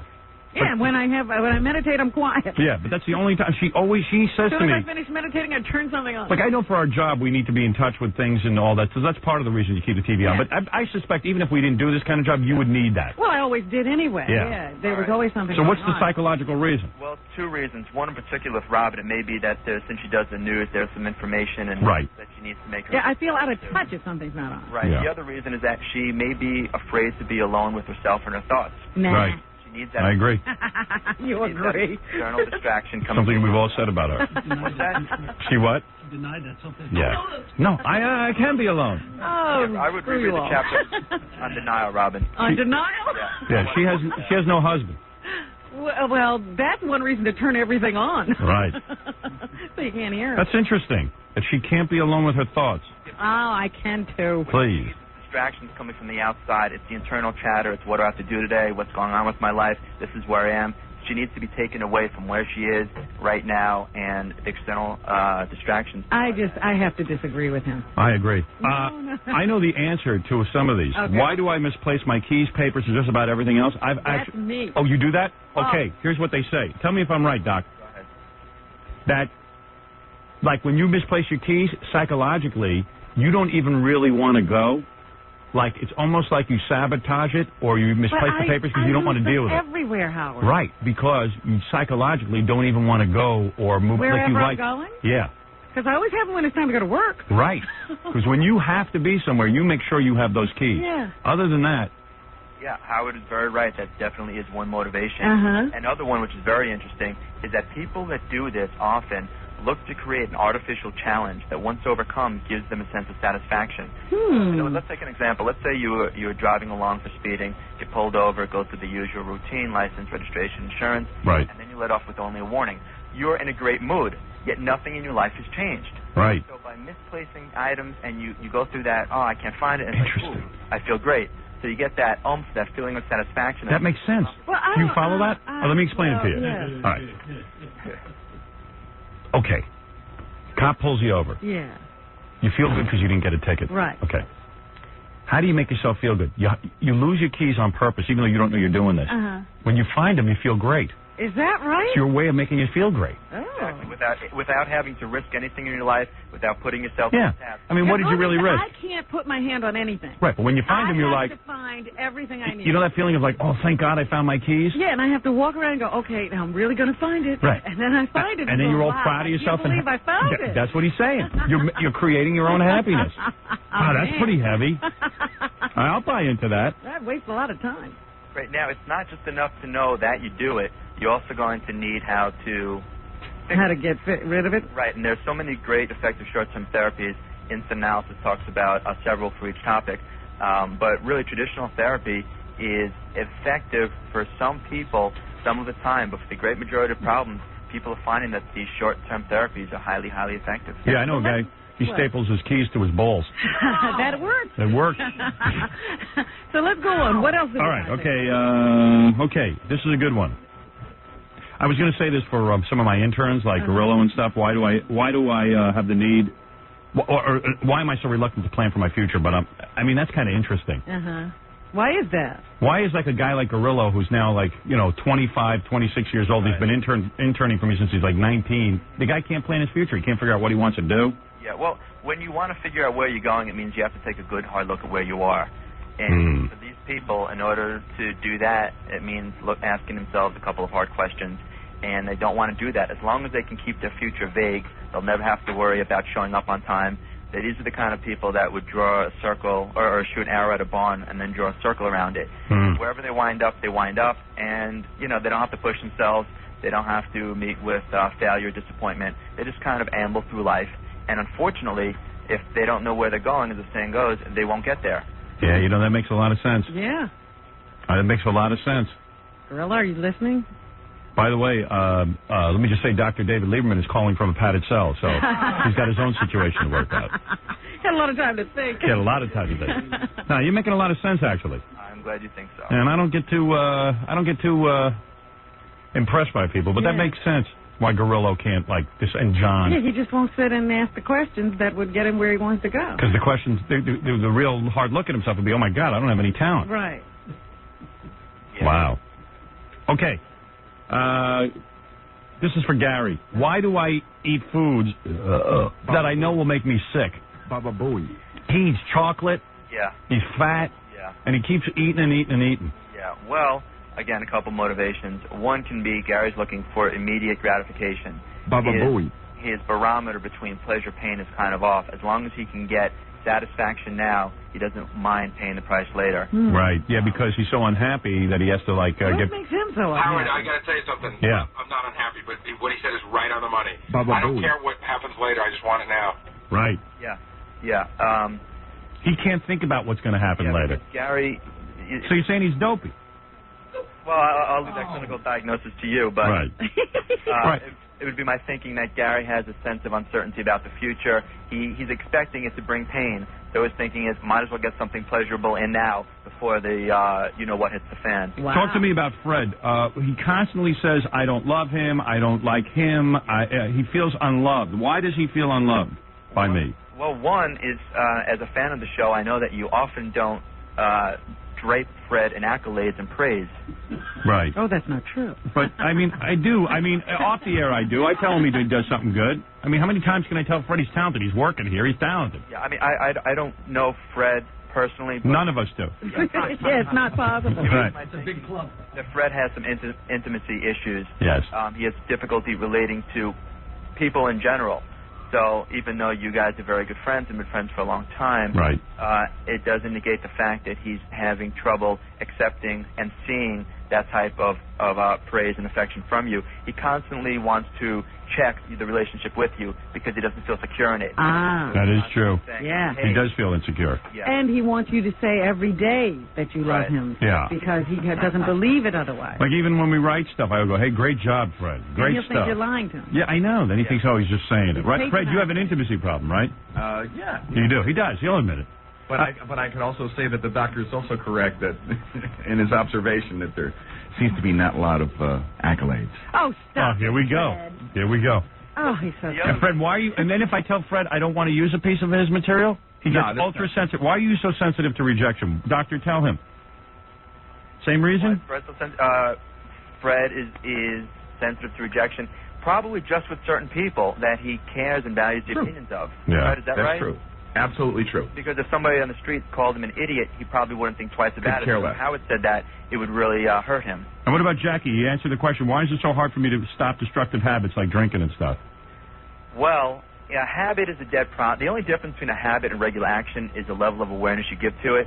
It's not that Jackie wants to do these things, but he's not really aware of it. If Jackie will remember the first time he ever had a beer, he remembers everything about it. Oh, yeah. The taste, the smell, the cap, everything. Yes. And now he can drink 6 and not even be aware that he had even opened up a bottle. Right. So it became a habit. So he didn't even know how much he's drinking. Yeah, you can eliminate any self-destructive habit, value, attitude, belief, anything by bringing yourself to a new level of awareness. It's not that people want to do these things, but they're not awake to the significance of their actions. That's why he can never tell you how many he's had. Absolutely. Wow. Yeah. So in other words, He's trying to get back to that first beer. Yeah, that's exactly right. Wow. And what you need to do is picture a row of dominoes, and Jackie's habit is like that. You knock one over, and then they all go. Exactly. What you need to do, Wow. and what this analysis shows you how to do, is remove the second domino every time you engage in a new behavior. So it's like you're doing it for the first time every time, and that way you can stop it much more easily. Jackie, you better buy this book. What fun is that? Wait, is this book in the store, or you got to order it on 1-800? Look, I'm going to go get some dominoes. I think you're missing the point. Where is this book? It's available at bookstores everywhere in the U.S., in Canada, in China, Australia, all over the country. All right. China. My book's sell a not lot even in of China. Yeah. Chinese have a lot of problems, I'll tell you. Here's a couple of people want to speak to you, Doc. All right. Joe, go ahead. Howard? Yeah. Hey, how you doing, man? Yeah, what's up? I just want to know, I can't seem to get myself into, like, a decent relationship because I'm constantly, like, abusing women. Like, not physically, but, like, mentally, and I feel the need to, like, degrade them. You degrade women? Yeah. Well, sexually and... How come a guy degrades women, Doc? I think you're calling in on the wrong show if you degrade women. You think we degrade women? Were you abused at all psychologically when you were young, Joe? No, I don't mean by, like, I beat them. I just mean, like, I feel the need to be, like, dominant. I have to be on top. I won't let them get on top. It has to be the way I want it. Yeah. I'm very dominant. I say you're gay. No. Yeah, closet homo. You're a closet homo, that's all. There you go. I solved it for you, no problem. All right, let's go to Mark. The hell kind of... What's your problem, Mark? How you doing, Howard? All right. I'm calling about manic depression. I was wondering if the doctor knows anything about it. I know about it. You don't get laid enough. Oh, no. I'm manic depressed, too. Joe, if you are manically... Have you been to therapy at all? Oh, I am in therapy, but my girlfriend's also in therapy. All right, then I would advise you to... What a happy pair.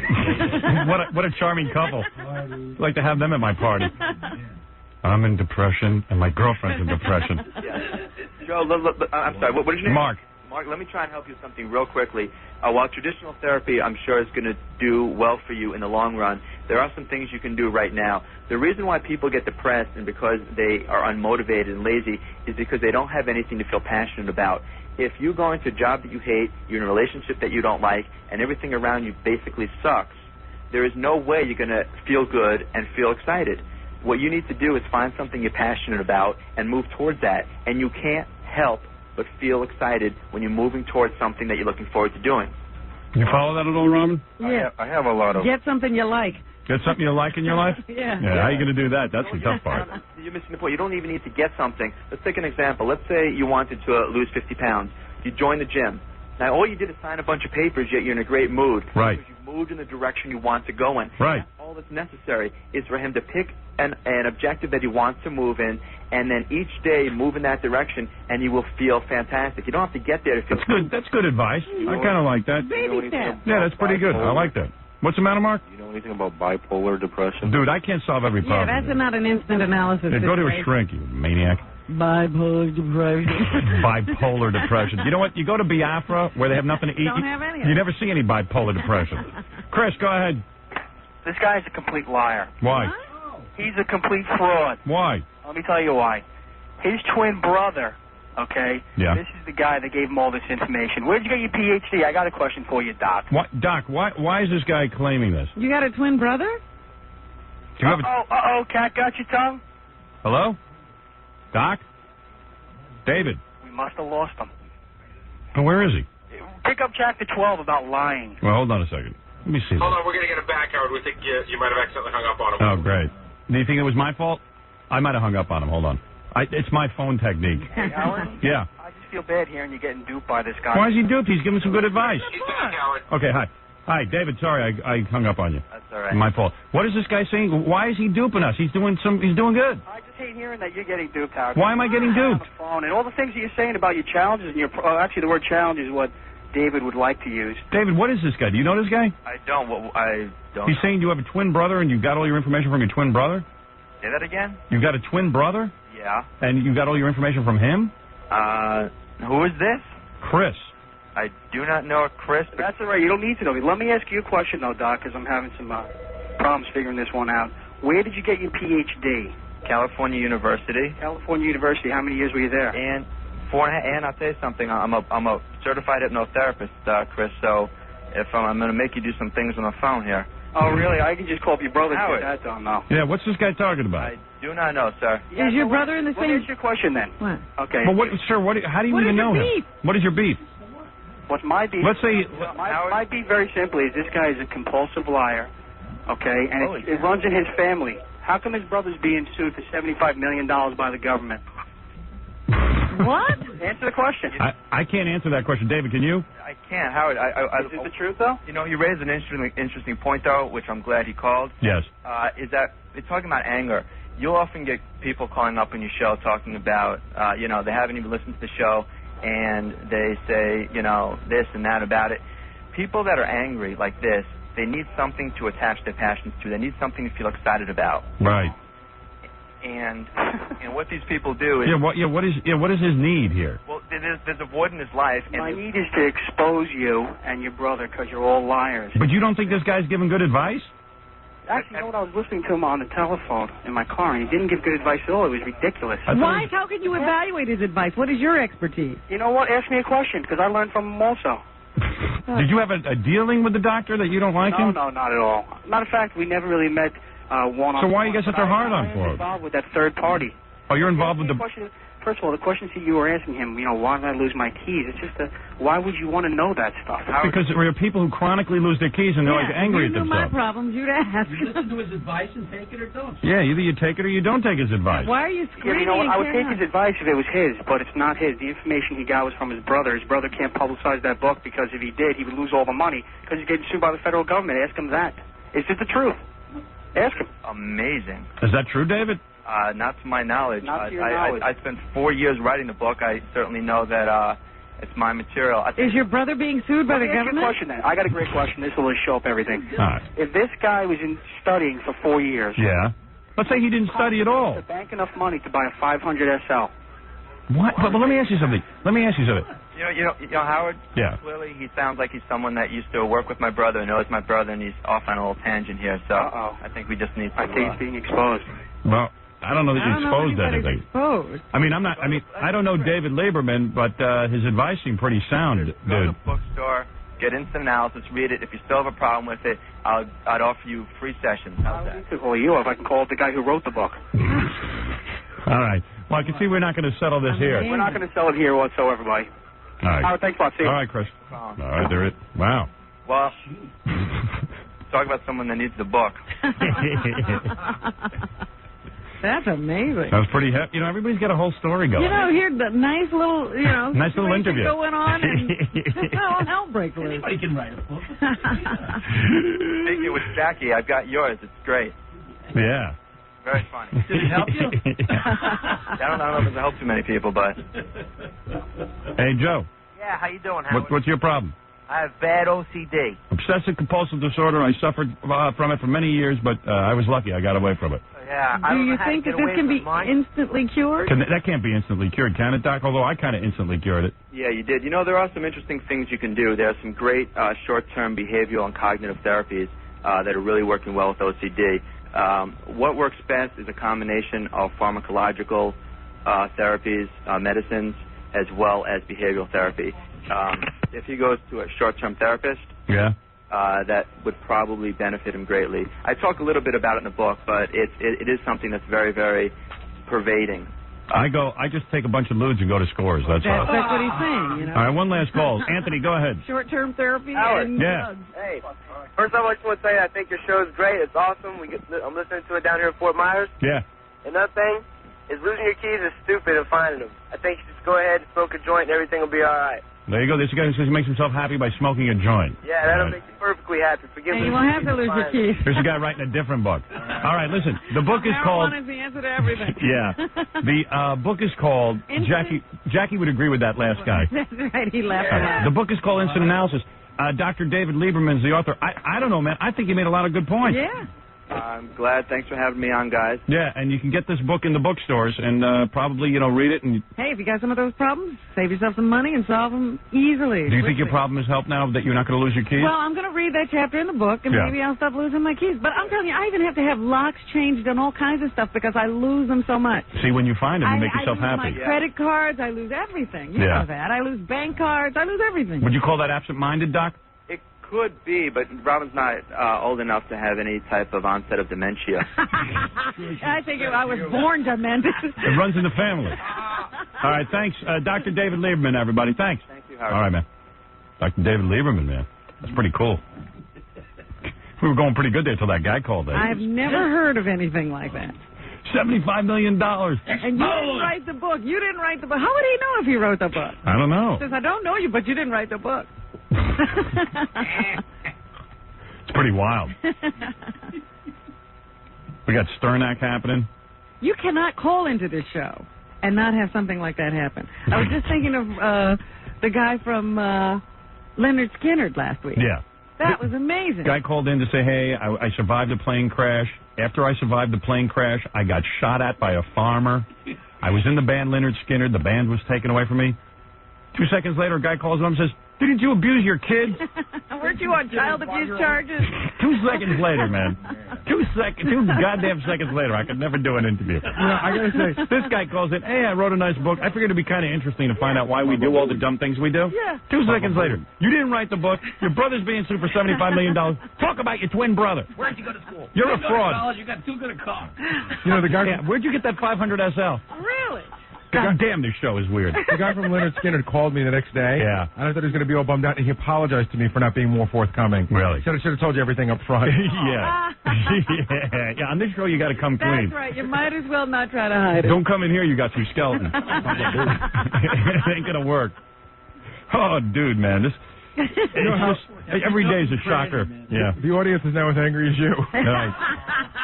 Unbelievable. We got researchers all over the country. I got trained pit bulls. John, go ahead, baby. You're on the air. Yes, hello, Howard. Yeah, go ahead. After this, I got to take a break. I got a problem here. My father is a Southern Baptist preacher here in Ohio, Crestview Baptist Church. Your father? Yeah, my stepfather. Right. And he has signed up a bunch of petitions, I meant to say, with his secretary, and they have passed them out just to get the church's signatures. Now, tell us about some of the things you have said about the Canadians. Wait, let me get this straight. I don't think I'm I following. think he's, a little bit muddled in his story. Do you get the impression that this guy has a father who is a Baptist minister of type or a minister? Yes. Who's written up one of those letters and passed them out in church. Like a petition? Yeah, to get all of the church members to sign and send these things off. To get me off the air? Yeah. Okay. And Howard, my question to you is, and the lovely Robin, what I should do? I'm ready to kill the bastard. Oh, jeez. Really? He has everything from his red curly hair down to the things that he preaches about every other sermon. You're telling me you would kill him for me? I don't. If you would give me a private parts package, I might do that. Wow. Really? See, you would kill your father if I give you a private parts package? See, now this is a good contest. Like, there are people who've come down here and eaten cake from people's butts and stuff. That's nothing compared to this. We have a guy on the phone who says he can shoot ping pong balls out of his butt, and his girlfriend will smack him with a bat. We're going to have that down here. And he wants the private parts back. He wants a private. This is a guy who's willing to kill his father for a private parts package. Well, it's not a real father. It's a stepfather. Yeah, that's true. It's a stepfather. And he is a Baptist minister. Wow, what a contest. You realize we'd go down in the history of radio? No, I think we would go to jail. Yeah, that too. Yeah, dude, I really don't want to go to jail for you killing your father. Could you give me something maybe I could do? I mean, just I'll have sex with my mom, maybe embarrass him in front of the church. I mean, Oh, interesting. Now, I you don't want to have the petitions been sent around. I know how angry that gets you. I know you're angry about your. You were really angry about your father because you see him as a hypocrite, right? I do see him as a hypocrite, and he beats me quite often as well. Right. How old are you? Right now I'm 24. Mm-hmm. He's beating you? Yeah, he still beats me. You must be a real pussy if some guy could beat you at 24. Well, I only weigh about 110 pounds. I'm about 5'2", so I'm a pretty small guy. And why wouldn't you leave the house at 24 and get away from a guy who's beating you? I have attention deficit disorder.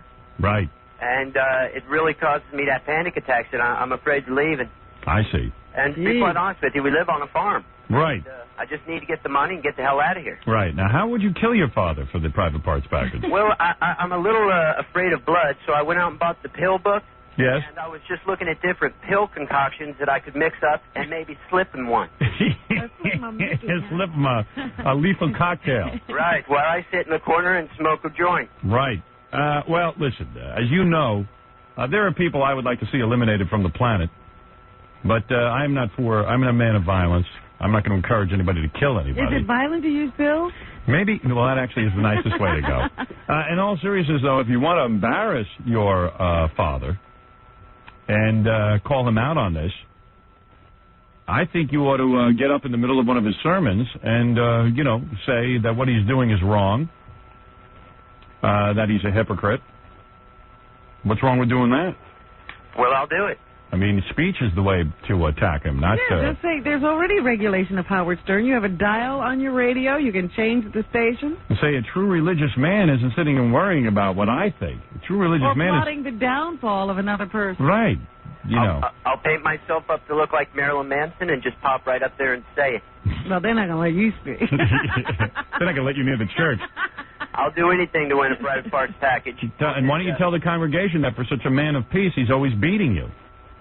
Well, they know it. I mean, they always see the bruises about my face and arms and legs. I see. Well, just make sure everybody knows it. That's all. Make sure everybody knows it. That's the way to get to him, not to kill him. If I do you think Dominic, the bloated attorney, could represent me? If you kill your father? Yes, for the Howard Stern show only, though. Well, Dominic would represent you. Get out of here and stop all the nonsense. All right, thanks, Howard. Goodbye. Except for this beating the crap out of me, you're going to kill him. Yeah. Unbelievable. Great response to our Candle song for Debbie Gibson. I might have to play that again today. I got to talk to you about the VH1 Fashion Awards and what's been going on over there. Okay. I've got to. There's a guy on the phone who's got some really funny tape. I've got some great tape of out in California. There was a Stuttering John type situation where we went out and interviewed some celebrities. Oh, wonderful. Yeah, and also Sternak is coming up next. Cool. And Jenny McCarthy will be here tomorrow, and also we'll finally talk to Tommy Lee. Can't wait to talk to him. And since seeing the erudite... Hey now, hey now, hey now, hey now. Yeah, baby, come on. I better get Ed McMahon in here, Gary, because we're going to be doing Sternak in just 2 seconds. Jackie the Joke Man Martling has 2 filthy and funny CDs, Sgt. Pepper and the Joke Man. Only $12 plus $4 shipping and handling. Also on cassette. Buy 2, get 1 free. Call 1-800-323-KING. Friday and Saturday, November 7th and 8th at the Riviera Hotel on the Strip in Las Vegas. For more information and nasty jokes, visit jokelab.com. It'll change your life. Hey, that music got me all pumped up. I got to be honest with you. It really, really did. Hey, they're having the VH1 Fashion Awards tonight or tomorrow night? Tomorrow night. So I was nominated for a VH1 Fashion Award. Now, the reason I'm nominated, I'm not adult. I know why, is because they'll figure I'll just talk about it so you'll tune in and watch it. I see. There wasn't any tribute to your fashion sense. Yeah, they kept calling me. First of all, I happen to agree with them. I'm very fashionable. I wear good clothes. I think my style of dress is happening. I do. I like it. I'm a tall guy. I got my own style. But the thing is that, did you see this thing in the New York Post today? No. So they had some expert revealing the VH1 Fashion Awards, who they think will win, and, who they pick to win, et cetera. And what do they say? Hold on. Let's see. Janet Jones got clobbered by plastic at the Rangers game, which is a great story. Here it is. Okay. I guess I lost it. Oh, no. I love the way you prepare. Could we find out about that? Yeah, why do I prepare and then lose everything? Because I have a bad self-image? Duh. Hold on. So here it is. VH1 Fashion Awards. So, here's my award. Best Personal Style Award. Male. That's what you're nominated. Yeah. I'm up against George Clooney, Tom Cruise, Will Smith, a guy named Vince Vaughn. I don't know who Vince Vaughn is. Who is Vince Vaughn? Don't know. What? Don't know Vince Vaughn. He was in the movie Swingers. Oh, for crying out Please. loud. Please. Al Rosenberg's a bigger star. Crying out loud. What is that? So listen here's the quote. So that, each category they give you who they think's going to win. This time they don't. They go, quote, anyone but Stern is the motto here. Best guess is Will Smith, a stylish man in black or in any other color. It's because he's a black guy. I know what that is. That's just some whitey trying to kiss ass. Thinking everything has to be a black white. Yeah, Will Smith is such an original dresser. What have you ever seen him wear? Except in the movies, wear an astronaut uniform. I have style. So anyway, I said VH1 keeps calling and saying, will you be there? We've got 2 seats. They want me sitting in the audience. I'd be the biggest thing they got there. They got nobody showing up. Right. No one's going to show up for this crap. So I said, no, I'm not going to show up. But what I'll do is I'll send my representative to accept an award. And what happened? If I win. Now, they're so stupid over there. Now I know why that channel has no viewers. If I got somebody who wants to accept an award from me, first of all, it's on Why tape. wouldn't you let him in? It's not a live event. Let's say I'm going to send in the Unabomber, and you don't want to show it on VH1, then fine, don't show it. And even if it is a live event, who cares what it is? You got some excitement. Mix it up. Mix it up, baby. Mix it You up. want to take the fashion awards seriously? Yeah, I mean, the fashion awards. They got to be somber? Yeah. Anyone but Stern. If I knew I was going to win, maybe Who I'd is show that up. expert?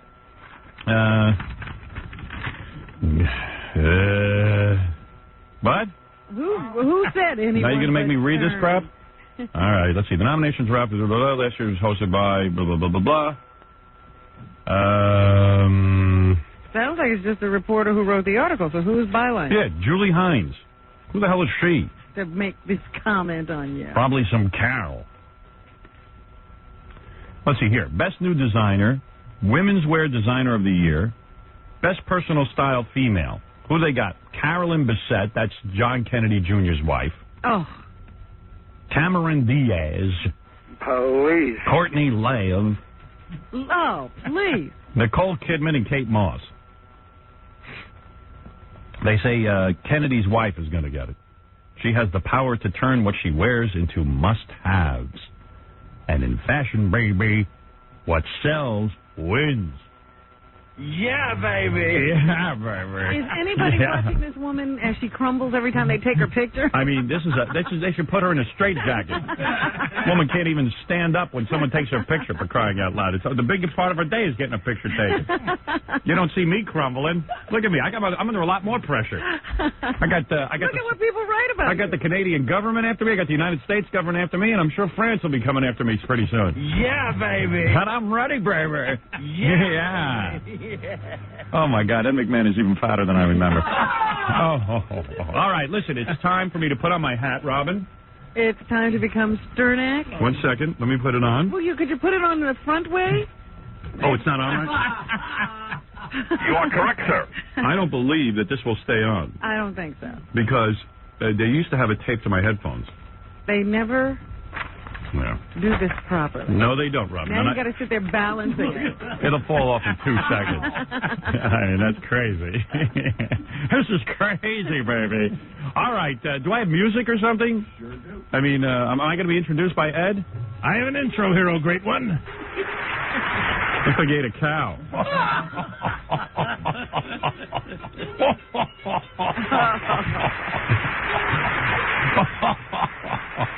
Look at him dragging it out for more airtime. Just come on, let's go. All right. And now, from a place so exquisite, so incredibly ornate, so bafflingly overdone, so friggin' out of control expensive, and so foreign to most all humans, that's right, Robin Quiver's apartment, comes a man whose penis should be seen by a gynecologist. A man whose nose should have a red flag hanging on the end when he walks in traffic. A man whose sex life has none stopping him on the street and telling him, for Christ's sake, go get laid. Is it a bird? Is it a plane? No, it's our favorite a-hole, Sternak the Improbable. Simsalabim. Simsalabim.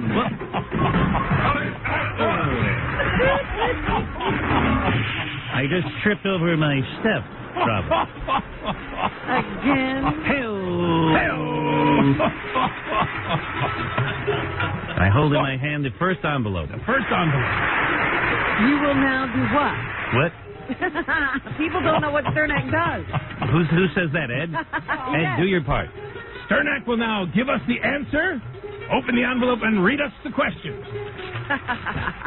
Oh, visitor from the East. May Tom Chiasano record one of your live commercials and then act like he caught your child when it was thrown from a burning building. He's so proud of himself. I've never seen a guy more proud of himself when he gets someone to record a live commercial. May watching superhero cartoons be your life's main joy.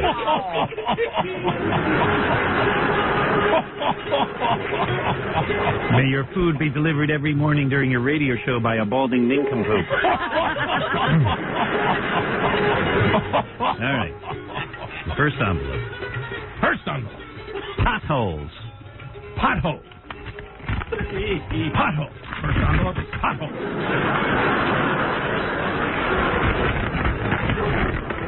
What was Howard Stern's pet name for girls he banged in college by getting them stoned? Was that a joke? I don't know. Ed's laughing. Autobiographical. May your children all grow up to look like Camilla Parker Bowles. A pound of flesh. A pound of flesh. Pound of flesh. Pound of flesh. Flesh. What did they find? What did they find in Marv Albert's teeth? A pound of flesh. May your wife's ex-boyfriend be hung like Tommy Lee. That's right. Wives, wives, and wives. Wives, wives, and wives. Wives. Wives. Give 3 reasons why the Howard Stern Show goes to scorn.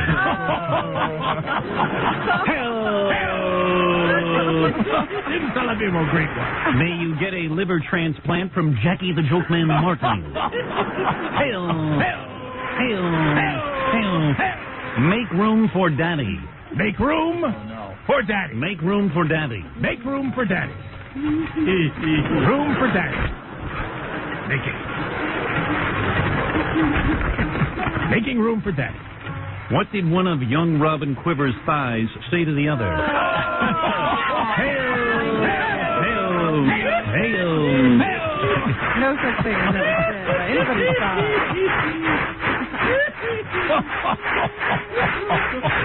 May 40 major markets be listening as you discover your mother likes it in the third input. Hail! May you be nagged by the nanny. World Wide Web. World Wide Web. World Wide Web. World Wide Web. Web. Web. World Wide.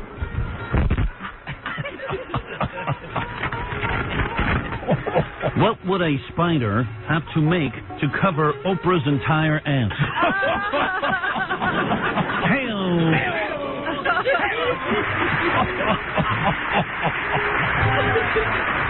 May you spend $100,000 on a Shark Tank that kills more fish than Exxon.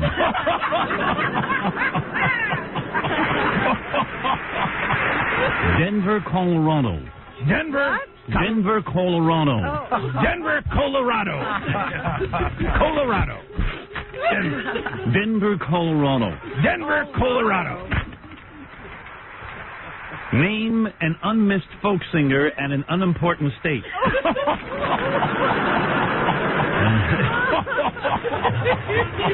May your on-air partner trim her hair and have it go unnoticed.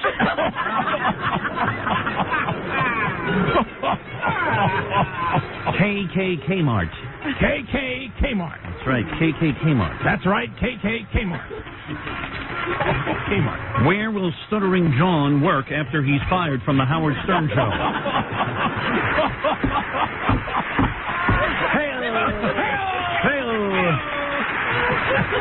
Started off slow, but it's rolling now.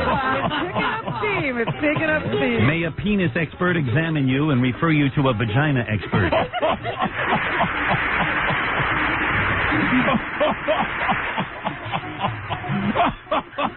Is Ed going to be all right?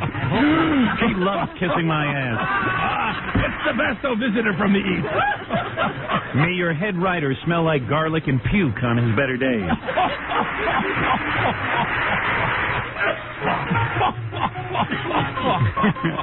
May the person answering your phones be thicker and dumber than 99% of the callers. May one of your writers not know his own mother's telephone number.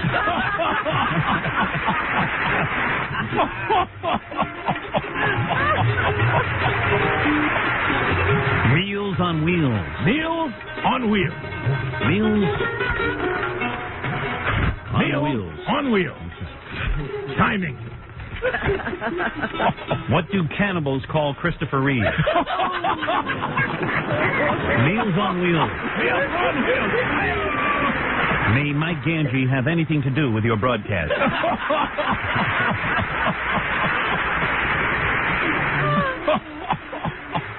Past the buck. Past the buck. Past the buck. Past the buck. What did Rosie O'Donnell do 30 minutes after she ate an entire deer? Hey now.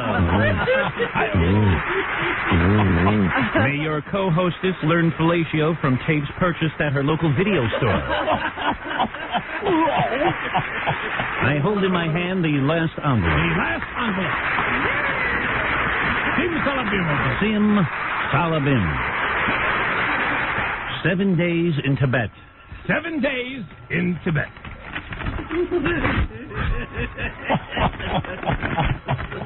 What would seem shorter than a 5-minute conversation with Fred Norris?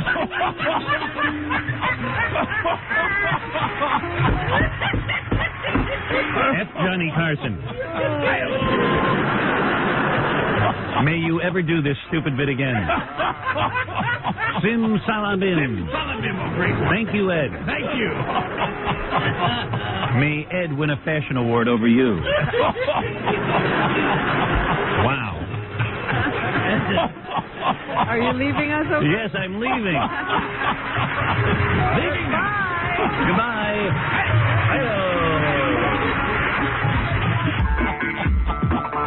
We were just talking about old age homes. They had this report on the news about. Oh, yeah. Did you see that yesterday? Yeah, I saw that. about how old age homes suck. Like, I always threaten my parents. I always go, man, you're going to be eating dog food any day now. Eat your damn oatmeal. Yeah, it's really weird. Like, and you go in these old age homes, and, like, they beat you, they pinch you. Eat the damn oatmeal. And then, like, there's some guy just, like, suffocating one of the old people with a pillow. I know. Eat the damn oatmeal. And that's what it's about. The guy comes in, he goes, hey, man, eat your oatmeal. And they go, no, eat your oatmeal, man, because these guys just got to feed you and get up. And then they just start suffocating you. You don't eat fast enough. Yeah. Eat your damn oatmeal. Eat your oatmeal. Eat the damn oatmeal. No. Oh, full. Yeah. How about when you walk into an old age home, you'll just hear two complaints. It's old people either screaming for food. I didn't get my dinner yet. Or they're screaming they got to go to the bathroom. I have to use the facility. Please, will somebody help me? Old age is so sad. It is. Yeah. Very definitely. It's not something I want to do. Yeah. Because Ed was just telling us his 80-year-old father-in-law just died, right? Oh, really? Yeah. Yeah. Very sad. Funeral today, but he chose to be with us. Yeah. Well, he's like Gretzky. What's the difference? Life goes on. Let's move ahead. Hey-o. What do they always say? This is what he would have wanted. He's telling us how this is what he would have wanted. He would have wanted him to be at work? Yeah, he was a fan of the show. And Yeah, go hang with Howard. it's more fun. Do you want people at your funeral? Yes. Why? Well, because it would prove what a great man I am. Oh, that's Give the people what they want, they'll show up. Yeah. I know when you're dead you don't care, but I would like to know, Robin, that you're going to have a big star, like Lady Di had with Elton John singing and all kind of stuff. Please. Sing him some song. It'd be beautiful. You really want that? Yeah, all of a sudden you can get up in front of the congregation. I don't even think I'll have a ceremony of any sort. Yeah, people would be like, all together now. We're going to have this kind of We miss him, yeah. Everybody sing. All right. Well, I'm telling you right now, I'm not showing up. I think it'd be great. What is it, Bubba Bohai? Curious, in the event of Robin's death, Yeah. like who's in charge?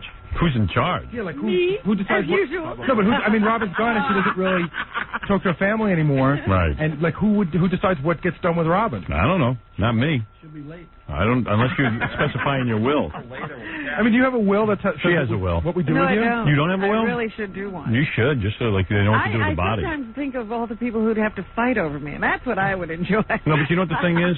The reason you need a will is that you don't want to, like, if you're laying in a morgue for 2 months while people decide what to do with it. What do I care? Oh, man. Like Howard says, I'm the world's biggest loser. Even I have a will.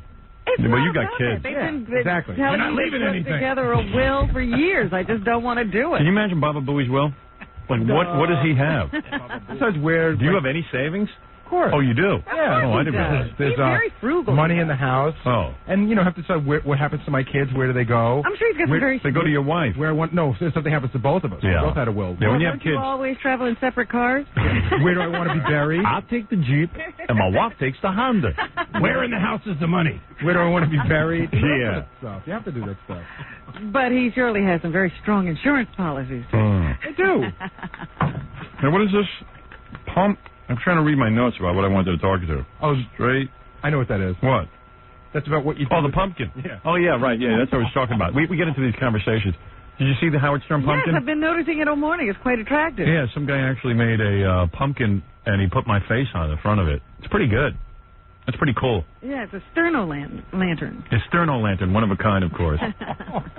And then we were just talking about cool stuff when you were a kid, what you did to Halloween, like, the usual stuff, like putting bags of dog do. You really did that? No, the only thing I did was I had a sock filled with chalk, and I would bang it on people's houses. Ooh. What does that do? I don't know. There's something you just did. We didn't really do that much, really. We would take the sock and put flour in it and just bang it over somebody's head. Oh, really? And it would leave white marks all over their head. Yeah. We would chalk their houses.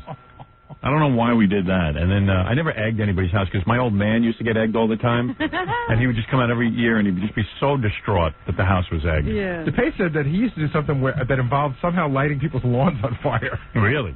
Oh, I know the worst thing I Why did. do people have children? I had firecrackers, and we rang the doorbell and lit them off under some guy's door. The guy freaked out. He chased us over 2 blocks. This is in Roosevelt. I remember I was hiding on House Boulevard. He got the cops, and the cop cars were driving around looking for us, and the cop even got out. We were hiding in the bushes, and he walked. I remember being scared. Can you imagine my parents if I had been picked up by the cops for lighting off fireworks on a guy's lawn? How old were you when you did this? I don't know, like, I'm thinking, I think I'm younger. I'm thinking like maybe 11.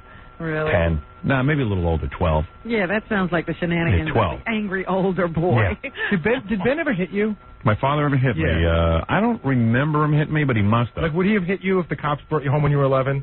Would he have smacked you around? He might have just given me a whack on the ass.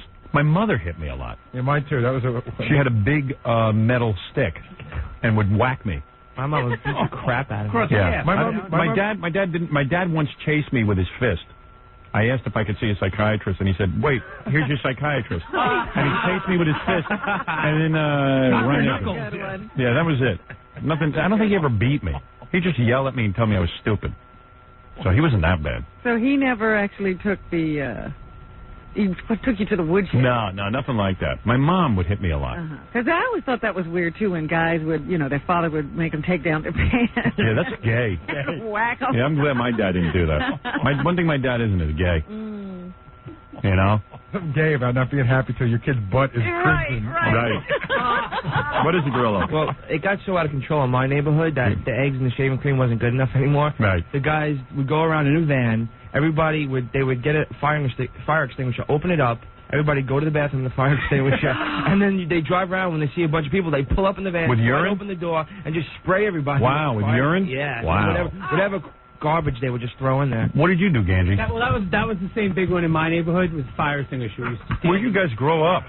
Urine is big in Brooklyn. Yeah, I guess. Brian from the E! Show had a great one that they used to do. They used to take 2 garbage pails on the opposite side of the street and take fishing wire and draw it across. And when cars would come, the car would hit the fishing wire and the garbage pails would then slam into the car. Oh, my God. That's nothing. You know what people do? You know how kids come up and smash the pumpkin on your house? Yeah, pumpkin smash. If you put a pumpkin in front of your house. So what you do is you put the pumpkin in front of your house, but you take pins and you put them in backwards into the pumpkin. Oh, so they're sticking out. Yeah, so when they pick up the pumpkin, their hands are all full of blood. They just get all pricked. That's a cool move, yeah. You got to be, you got to go on the offensive. That's called anti-terrorism. I just put landmines. That's all I do, right around the pumpkin. That's like mind your house. There you go. I'm loving the garbage pail thing. I might have to do that. Oh, man, that's dangerous. That's I horrible. mean, that's really dangerous. That's real property destruction. Yeah, I mean, that's you shouldn't do that. Oh, no. Oh, no. You know what? Oh, no. We did something stupider than that. Instead of actually putting the line across. Yeah, we went to the bathroom with my mother. We would. What did you do? No, we'd stand there on either side of the road and pretend we were holding something. So the Yeah. cars would jam on the brakes and almost get in an accident anyway. Oh, wait, Jack. And we'd be drunk. Hey, Gorilla, what's going on with you anyway? Your girlfriend went to an audition and you go with her and you sit in the room? What's that all about? What is that about? What are you talking about? Your girlfriend was auditioned for some part? His girlfriend's an actress. She was in my movie. Uh-huh. And you go to the audition with her and you sit in there? I never went on one audition with him. What are you The guy's talking got tape of it, so don't even... Tape of it? Yeah, the guy's a casting director. He's got tape of Gorillo. And I know what that is. What is that? Play the tape. It was a documentary. It was a thing that we shot. Yeah. And that was the whole thing. It was a documentary of like casting. Who's shooting this documentary? This guy that I met, and he asked us to be in the movie. It's actually, so you're acting in it? Yeah. Oh, so this isn't a real thing? No. Oh. Oh, you were asked to be there. Okay. Oh, I see. It's a guy probably trying to get attention for his movie. It probably seems that way. Oh.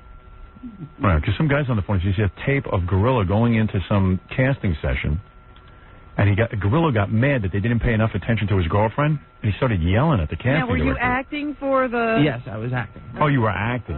Oh, so that wasn't a real scenario. Well, play it. See how it sounds. I don't care how it sounds. If it's not real, I don't care. What kind of actor he is. All right. Come back when you're really mad. Yeah. Let's see if he's a good actor. He wants to be an actor. All right. Yeah, dude. Yeah, hi. Why did you lie and say that you had tape of Gorillo? No, Howard, I didn't lie. What it was, there's some improv. I don't know where Gorillo.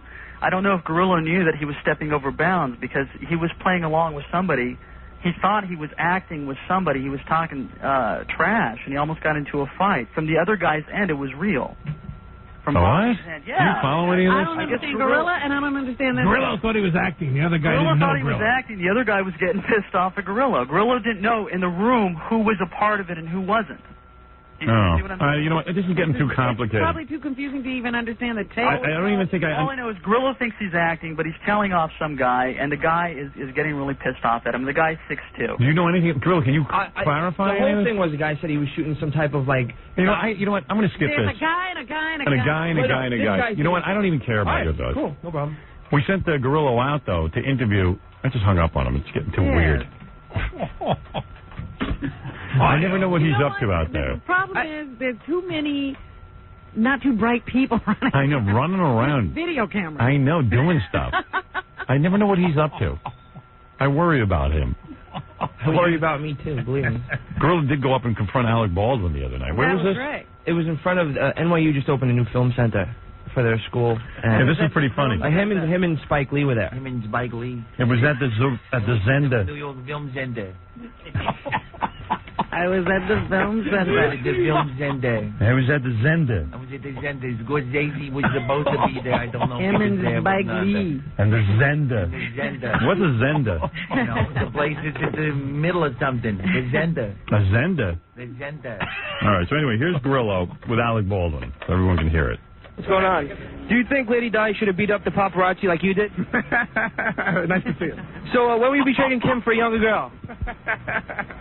Excellent. Who are you with? With Howard. Are you? Would you like to nail Fran Drescher? I'm not going to give you real. I'm going to give you grunts. You mind? Let me give you some sounds. Go ahead. Ask me a question. I'll give you some. Did you see Private Parts? Oh. How do you avoid your brother Steve?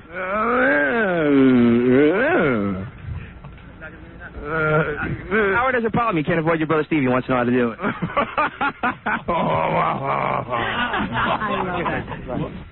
That's it. I think that's funny. Kudos on that performance. Okay. Thank you. Now we sent a guy named Gary Garver. Gary Garver works out of our Los Angeles station, KLSX. Don't know him. There was some kind of affair. The only people we got were Bill Maher, the guy of Politically Incorrect, host of that. Friends. Yeah. And I don't care how much that guy knocks me now. All I know is he begs me to come on that show all the time, and I won't. So that's why he's mad. Damon Wayans, one of the Wayans brothers. Okay. And Brian from Mark and Brian. Oh. Sounds like a real... What kind of turnout was this? He sounds like a real puss. Mr. Pussy. But anyway, here's Bill Maher. Which one is Brian? Brian's the funny one. I think the girl. No, he's the guy. He's the big fat blonde one? No, he's the He's the other short, one, the little one. Yeah. Okay. I think. Or maybe he's the tall blonde one, the girl. He's the girl. I don't know. I don't know which one it is. Doesn't matter. All right, anyway, first is Bill Maher. This is Gary with Bill Maher. Hey, Bill, can I ask you a couple questions for CBS Radio? I like now we can say CBS Radio. Yeah. Because we're part of the CBS family. Oh, CBS. It's a wonderful thing. CBS. Who would have thunk it? We stuck them right in. Yeah. Everyone's like, CBS? Yeah, I'll talk to you. I'll talk to you. What are you doing in the ratings? We're doing good. Have you ever dated a prostitute? According to the Globe. Were you in an auto accident? I was when I was 20. Who hit you with an ugly stick? What's your witty message for Howard Stern? Who hits you with an ugly Why do we got to teach these guys? Don't all of a sudden they go Howard Stern. They want to get out of it so I know. much. So they put my name on it. Yeah, but also they got to give the guy time to answer. You know, like I know. Well, there's a question. I think he felt like he probably had to pee in his pants. All right, here is Damon Wayans. Okay. Damon Wayans. He Of is the Wayans family. Keenan Ivory Wayans' brother. He was on that show. I can't think of the name of it. In Living Color. Living Color. Okay, Damon Wayans. Damon, can I ask you a couple questions for CBS Radio? How you doing? What's up? How's your new talk show? That's the wrong brother. Do you sleep with white chicks? No. Would you rather be gay or be forced to sleep with Whoopi Goldberg? What are you doing later on? What did you do for Atonement Day? I thought about the atonement thing. What do you think of Howard Stern? I think he's an ugly asshole that's very funny at being an asshole. Thanks, Damon. Wow, what a nice thing to say. Was that a compliment? Yeah. I'm not sure. What a lovely, lovely thing to say. Yeah.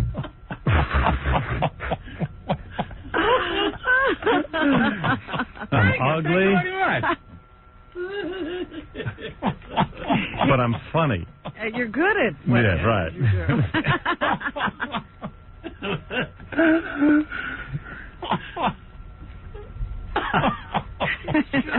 What does Damon Wayans do anyway? Well, right now he's producing a show for Fox.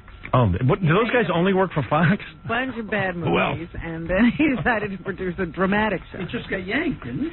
They took it off for Sweeps, which I thought was a pretty bad sign. Why does Hollywood keep giving these guys work? I don't know. Well, the two younger brothers are, doing pretty well on the WB. Yeah, their show's supposed to be funny. Yeah. What is it, Homies in Space or something? No, they're not homies in space. I don't know. I think they blocked that channel out on my TV. It's the white people aren't allowed to watch. You got the History Channel instead. The Wayans brothers. Oh, Living Color was funny. Yeah. That was good. Damon's a funny guy. Yeah, Damon's funny. I kind of dig him. Good stand-up comedian. Yeah. Okay.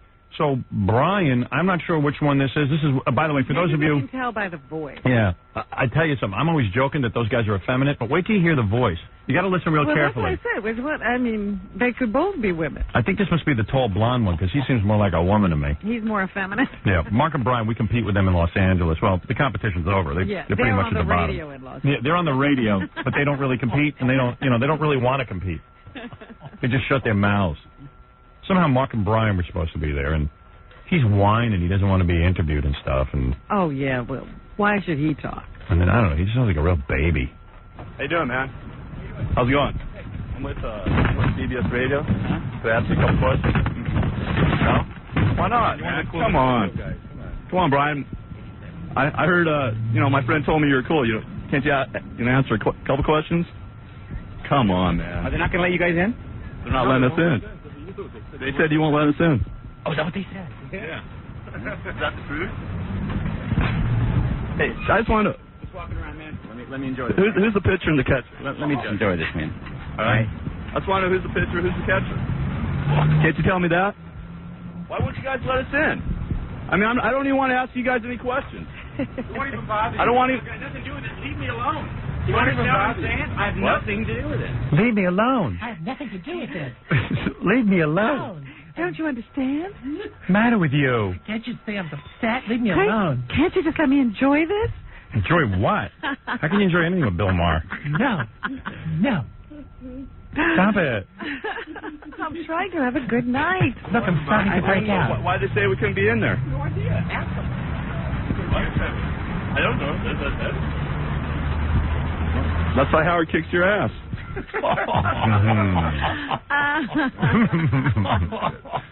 Probably get that all day. That's a good one. So anyway, we were out on the town, and those are some of the things that Those are the results. Yeah, those are the results of our night out on the town. That's great. Boy, time went fast. I don't want to talk. It's 5 and 9 already. You're kidding. Yeah. Where did the time go? Time went fast. Are we having a good time? No. Then why is it flying by? I don't know. Yeah, baby. Ed's having a good time. Oh, yeah. Oh, yeah. I'm somewhere. He's been locked in his house. Oh, groovy, Oh. John, you're on the air. Hello, Howard. Hey, dude. Yo, what's happening? I love your show. Listen, Thanks. I got a great Halloween story. Go ahead. Me and my brother were teenagers. Used to have to be trapped in a house in a pretty bad neighborhood in Philly. And my mom would take my brothers and sisters out to the mall to do the trick-or-treating. And all the kids in the neighborhood, all those colored kids would come and constantly beat on the door. Colored kids? Huh? All right, go ahead. Colored kids. All right. Oh, college kids. No, colored. Oh, colored kids. All right. Colored college kids. Trying to figure out what we got going on here. Go ahead. Anyway, we get fed up with it one Halloween night. My brother took 2 boxes of Spice Wafer cookies and rubbed them on our dog's butt and put them out on a tray. And Howard, they loved them. They kept coming back for more and more and more. See, that's why you're supposed to teach your kids not to take any open food. No, if it's unwrapped, throw it away. Yeah, why would you go to someone's house and accept food from them? Especially from white people. The colored kids. The colored kids. Oh, the colored girls say. Jenny McCarthy's coming on our show tomorrow, I think. That should be interesting. She's got a lot to say. I'd like to travel to some exotic places. I think that traveling a lot can add an air of mystery to a person. Traveling a lot means going places.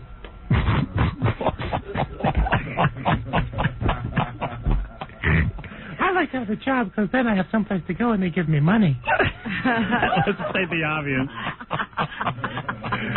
I like being beautiful because guys like you better.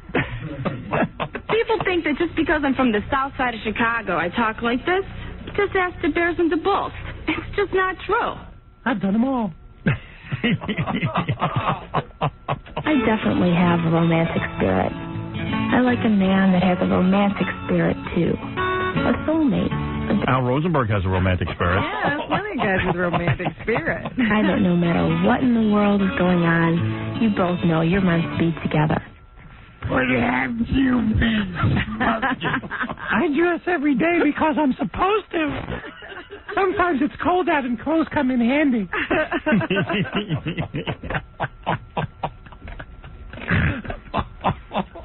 For some reason, I don't see why nudity should be downplayed. I mean, we were born nude, God made us nude. Why condemn it? I mean, it's beautiful. You know, why not show it? I think nudity should be upplayed, not downplayed. No. She got a new book out. She read one. What did she what? She Judith. More of these thoughts? Yeah. But you got to read them. Judith Regan, the woman who put out my 2 books and your book. Yeah. She signed Jenny McCarthy for a book. Kudos. Way to go, Judith. I think Al was just reading from the book. I got the book at home. I should have brought it in. We could have read from it. Yeah. We'll do that tomorrow. I'll bring it in. No. Well, she'll be here tomorrow. Yeah, we'll have her read from. Let's say, We'll have a reading. We'll say, hey, Jenny, you read some of your favorite passages. I didn't read this. What does this say? Who wrote this crap? My ghostwriter wrote this. I actually was reading it. It was kind of some interesting. She said some stuff, and I'm going to ask her. I don't want to give away all the interview, but she Okay. said some interesting things in there, actually. Yeah? I mean, stuff that we'll be More interested interesting than her Playboy interview. Yeah, a lot more interesting. Oh, you got it. There you go. There it is. Wow, there's the book. Gen X. I thought of that myself. Well, not to take chances, but I guess everything in life is a bit of a gamble. That's what keeps it interesting. Wax or shave? I'll tell you, man, you can goof on her all you want, man. I'd love to plow her. Good God. I was watching the Playboy video looking for clips. Mm-hmm. God damn body on her, and she's got 2 sisters who are better looking than her. Really? Honest to God. Holy cow. Smarter, too. Hey, now. I mean, that's the thing. I mean, when she gets old, no guy's going to pay attention to her, but Mama Lucian, boy, I tell you, Robin, that's a fantasy for me. Wandering around in the desert, nobody there but her. Uh-huh. I mean, if she doesn't age well, she's in trouble. But, man, what a body. When it comes to family, I'm one of the luckiest people in the world. My mom and We're dad. all beautiful. This is the bad part about the Playboy interview, because now while she's talking about this, they're showing pictures of her as a little kid. Brought us up in such a healthy way. I'm the second of 4 girls. My dad held down 3 jobs to put us all through private Catholic school. See, I don't want to hear any of that. So that was 4 children and 3 jobs, which equals 9. That's why they got to clone women with no heads. Wait a minute. Her father worked 3 jobs to send them all through Catholic school so she could learn to take her clothes off. Yeah, isn't that great? What a waste of money. And a waste of effort. Guy worked 3 jobs. He must have been a real rocket scientist. My dad worked 3 jobs. Still couldn't afford anything. And he's exhausted, and she's not using one bit of education. Even if her old man made 20 grand a job, he should have had 60 grand. One job paid less than the other. My dad was like a mad Jamaican. Is your dad a black Jamaican? Oh, goodness. I mean, 3 jobs. How do you work 3 jobs? Even my kid asked me that the other day. Where do you get the time? Deborah or Emily said to me, how do you work 2 or 3 full-time jobs? I said, that's a good point. I said, I guess it's jobs where, like a cop can kind of ditch out for a while and take a nap. Like, maybe it's the kind of job you don't have Where to... you can sleep? Yeah, maybe it's like a 7-Eleven cashier. You can just kind of pass out on the floor between robberies. I don't know. Leave the safe open. They don't even wake you up. My dad worked 3 jobs, so we go to Catholic school and grow up and take our clothes off. There's 24 hours in every day. If you work 8 hours, 3 jobs, that's 20 hours is 4 to sleep. Good math. My mom was a full-time mom, and we loved her for it. Yeah, well, maybe she should have gotten a job. Slouch she was. He's Yeah. working his ass off.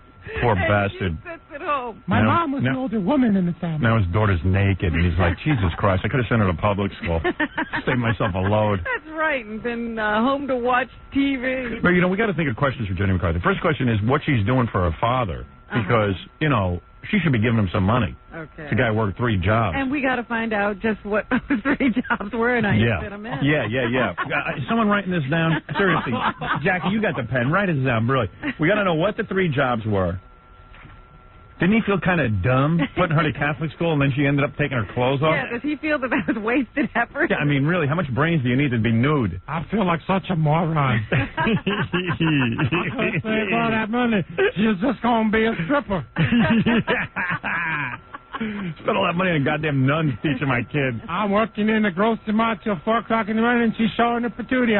You should be able to sue for malpractice. I want some of that money back.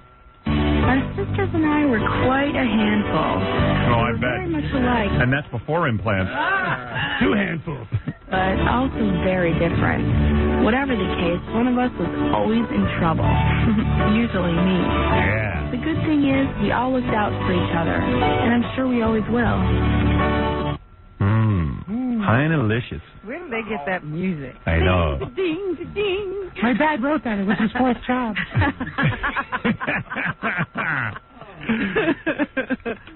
That was Eddie Van Halen before he hooked up with the other guy. I was happy to give my dad a job as a gardener in my mansion. That music's so funny, too, because everyone's naked to that music. So whenever I hear it, I feel like, it's just like, Time to take my clothes off. that music on. So bad, I got a shrimp. I don't like guys that are bullies or those steroid monster types or Then she'll like me. show-offs. I'm like a Dachau victim. Skinny, emaciated, big nose. What did Damon Wayans say? A big nose. He's a big nose a-hole. Especially don't like the type that come up to me and say, "Call me, babe, I can make you a star." Isn't she dating her manager? Yes. So what did he say other than that? I'm going to make you a star. She's sitting there with her clothes off saying she Yeah. like show up. I gotta find a passage in the book, but it's something about that he made her laugh. And if a guy can make her laugh, that's all it takes. Hey, I'll make her throw up. Tickling her with a feather. Took your ass with a feather? Big turn off. I do like guys that show their emotions. That would be Al Or Rosenberg. basically tell you how they feel about you. Jenny, I love you. I love you. I could show my emotions. I'm very emotional with women. Hard penis makes you very emotional. That guy's stupid when they do that love talk. You know, it's all coming from the penis. Advice I'd give to a young lady Well, that's a boring one, wait. I like being from the Midwest. Life's pretty basic. I think we appreciate basic American classics. American cars, strong family values, and good steak, and Idaho potato. We don't go for that radicchio and pine nut salad business. But I do like guys on... Is she over-enunciate or what in this thing? I know. I think she's trying to cover up something there. I'm from the Midwest. I do like being from there because it's not like in the West. It's kind of like from the middle of the West. Yes, and we're so different. It's like being in the center of the country. Yes, you're almost in the middle. When you're from Chicago and the Midwest, you're so different from everyone else because we eat steak and potatoes, not radicchio. We like American classics like Cars. She's out in Los Angeles eating... Yeah, right. Like Cars. We're different. Some guy in Chicago sitting there going, I'm not like you. It's the Bears. Don't blame me. The Bears and the Bulls. Isn't that like a Saturday Night Live bit she's quoting? The Bears, the Bulls. I got to get a hold of her. I'm going to smack some sense into her. I might have to smack her around. You need 2 more jobs. Meanwhile, how hot is she, man? When she's sitting on the toilet and those candies? Christ almighty, that might be my fantasy. Work on you? Oh, my God. First of all, you know how much I love candy shoes. Yes, of course. I think those are the sexiest, foxiest shoes. They got her sitting there nude on a toilet with her legs crossed eating candies. Yeah, with the high heels. I might just want to kill myself. I'd want her so bad. Man. I look at that ad, I crapped. Right on the ball. Ooh, God damn, she's hot, man. She really is, man. And you know what? You can goof on her all you want. She knows she's hot. You can goof, like you're not goofing. Oh, I'm totally goof. I'm just saying you, meaning me, too. You can goof on her all you want, but she knows that she can get you to do anything she wants. Well, she can't get me. She might be able to get I bet you she could get you. In the right circumstance, in the right amount of Heineken? And Heineken. All right. Hey, you're on the air. Hey, Howard. Yeah. Hey, I hope it's worth talking to you because my brother's going to beat my ass. I got a Halloween story. I don't know if it's funny enough, but it wound up my brother. He's got like a Bob Dole arm. It was. You mean you did something on Halloween that gave your brother a Bob Dole arm? Yeah. Well, Robin's. I'm real nervous, but. Go ahead. Just tell us what you do on Halloween. It was. I'm 29 now. As I was 13, my brother was 14, so I'm with my older brother. We go decide we couldn't go far to the house on Mischief Night, so we decided to go pick on my uncle. Then my uncle comes out, and he's chasing us after we're throwing eggs at his house. You egged your uncle's house? Yeah, because we were 2 pussies who couldn't do anybody else's house. Yeah. They kept it in the family. They egged their own uncle. Yeah, so my uncle, he chases it. He got my brother, and he hit him in the shoulder with a baseball bat. It was like a stickball bat, really. Right. He hit him, and then, just kept going. I ran home to get my father, and then my father went over there. He decided it was my uncle beating up my brother, and my uncle didn't know at the time. So, Your uncle didn't realize it was your... Were you in costume or something? No. Yeah, they were dressed as Marv Albert. No, it was Mischief Night. So, So your uncle slammed your brother with a bat and gave him a Bob Dole arm? Yeah, this is going on. He was 14. Homeowners everywhere applaud that. One of the most annoying things is to get egged. Or any of that stuff. The toilet paper in the trees. Toilet paper, you can deal with eggs. You got to repaint your whole house. I know. It sets there. Yeah. Well, this broke up. I wouldn't repaint it. I would just leave it there. But you know what? If you leave it there, it shows you're a marked man. Like That's right. You'll get it every year. Yeah, right. Well, that broke up the whole family because of that. Yeah, I bet. Why, was your father mad? I'm mad. Yeah, you guys deserved it. My brother's been living with this for how many years now? But he's probably gonna beat my ass. But it's not funny. But just because of eggs, and this is what happened. Yeah. They have to block punches coming from one side. So. Yeah. Wow. Bob Dole arm is pretty wicked. Yeah. Thing doesn't. So the uncle didn't know he was hitting his own nephew. No. Does your brother hold a pencil in his hand? No, he's actually a body man. He actually does body work. What do you mean body work? On cars. Don't bring your car there. That's funny. His body's defective and he works on defective bodies. Ironically. All right, thanks for the story. Thanks, Howard. Yeah, all that Halloween stuff, man, can really get dangerous. It's pretty wild. Hey, go ahead. This is Miss X on the phone. Miss X, go ahead. Miss X. Hello? Yes, Miss X. Miss X is gone, Robin. What did she want? She's a hooker. She need a she's a hooker, and her boyfriend found out she was a whore. Hello? Oh, he didn't know? Yeah. Wow. Wants to know. She wanted some advice, but she's not there anymore. I was going to give her advice. I was going to tell her to come down here. I'll give her advice.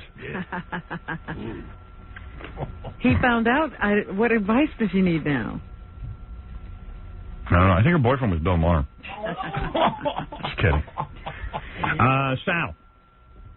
Are you the guy who's going to shoot the ping pong balls out of his butt? Sal? We've been having trouble with this phone all morning. Yeah. Well, I think people hang up, you know. They get tired of waiting. Oh. Hello? They all hung up? Yeah. You've been cut off, oh great one. Yes. I don't know where everyone is. I don't get it. You didn't hit anything over there? No. They just hang up. They give up. And nobody's checking, so... It takes us a while to get to you, by the way. If John puts you on hold, it takes us a while. Hello? Yes, Mom? Oh, I see. Mark, you're on the air. Hey, Howard. Yeah. Hey, I got a story for you. Good story. About a year ago, my girlfriend and I got together with another woman. It was the first time. We both enjoyed it, but we didn't do it for about a year. I have to keep lowering Al Rosenberg's mic because his nose whistles when he breathes. Oh, really? Yeah, he's gotten so fat that he... Oh, now, wait a minute. I was always this fat. No, you were. You're much fat. How much you weigh now? I'm guessing 260. I'm guessing. Guessing? I'm guessing. You're dreaming is what you're doing. You're not guessing. Let me live with my dream. I have a dream. You might have hit 300 pounds. No. You hear him? Yeah, I just did. He's like, I didn't know what that was. blow your nose out. Oh, okay. Yeah, so you and your girlfriend what? We got together with another woman about a year ago. Yeah. That's not it, though. We started talking about it again about, 6-8 weeks ago. I come home from work one night, and her cousin's over here. My car is quieter than Al Rosenberg.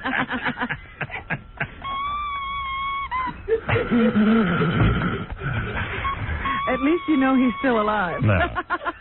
You call this living? I think he'd still be breathing after he's dead.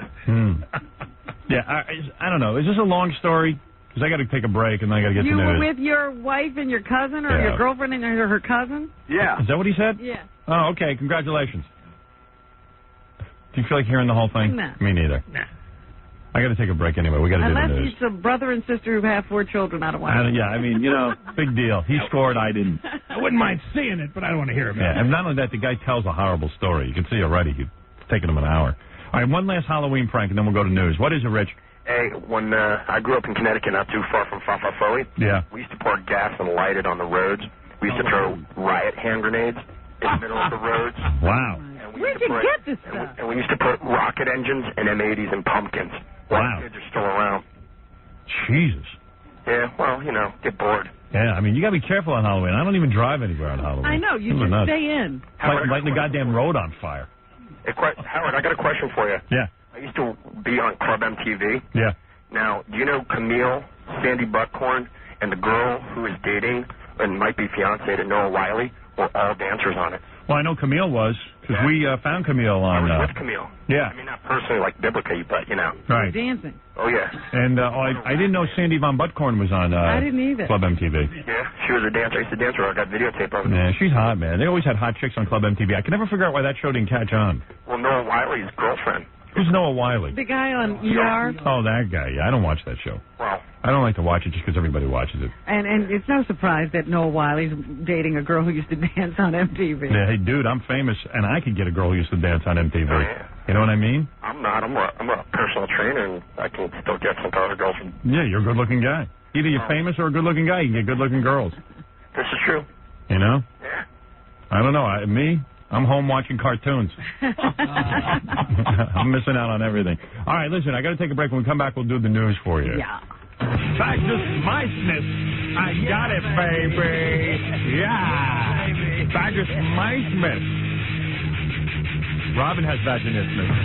How else would she know the name of it so much? Vaginismus, vaginismus, vaginismus, vaginismus, vaginismus, vaginismus, vaginismus, vaginismus, vaginismus. Hey ho, vaginismus. Hey ho, vaginismus. Yeah. Yeah, baby. Yeah, baby. Vaginismus. Vaginismus.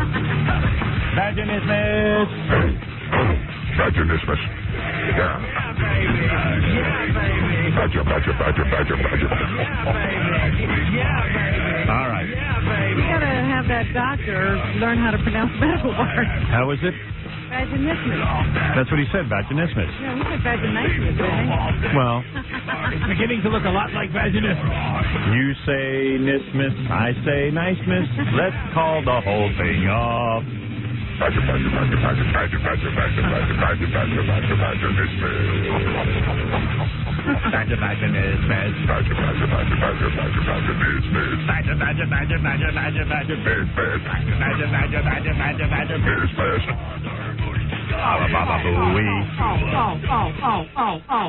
Jackie, a little late, don't you think?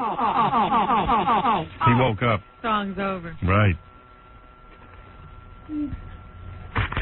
Okay. Did I leave some papers in there under those?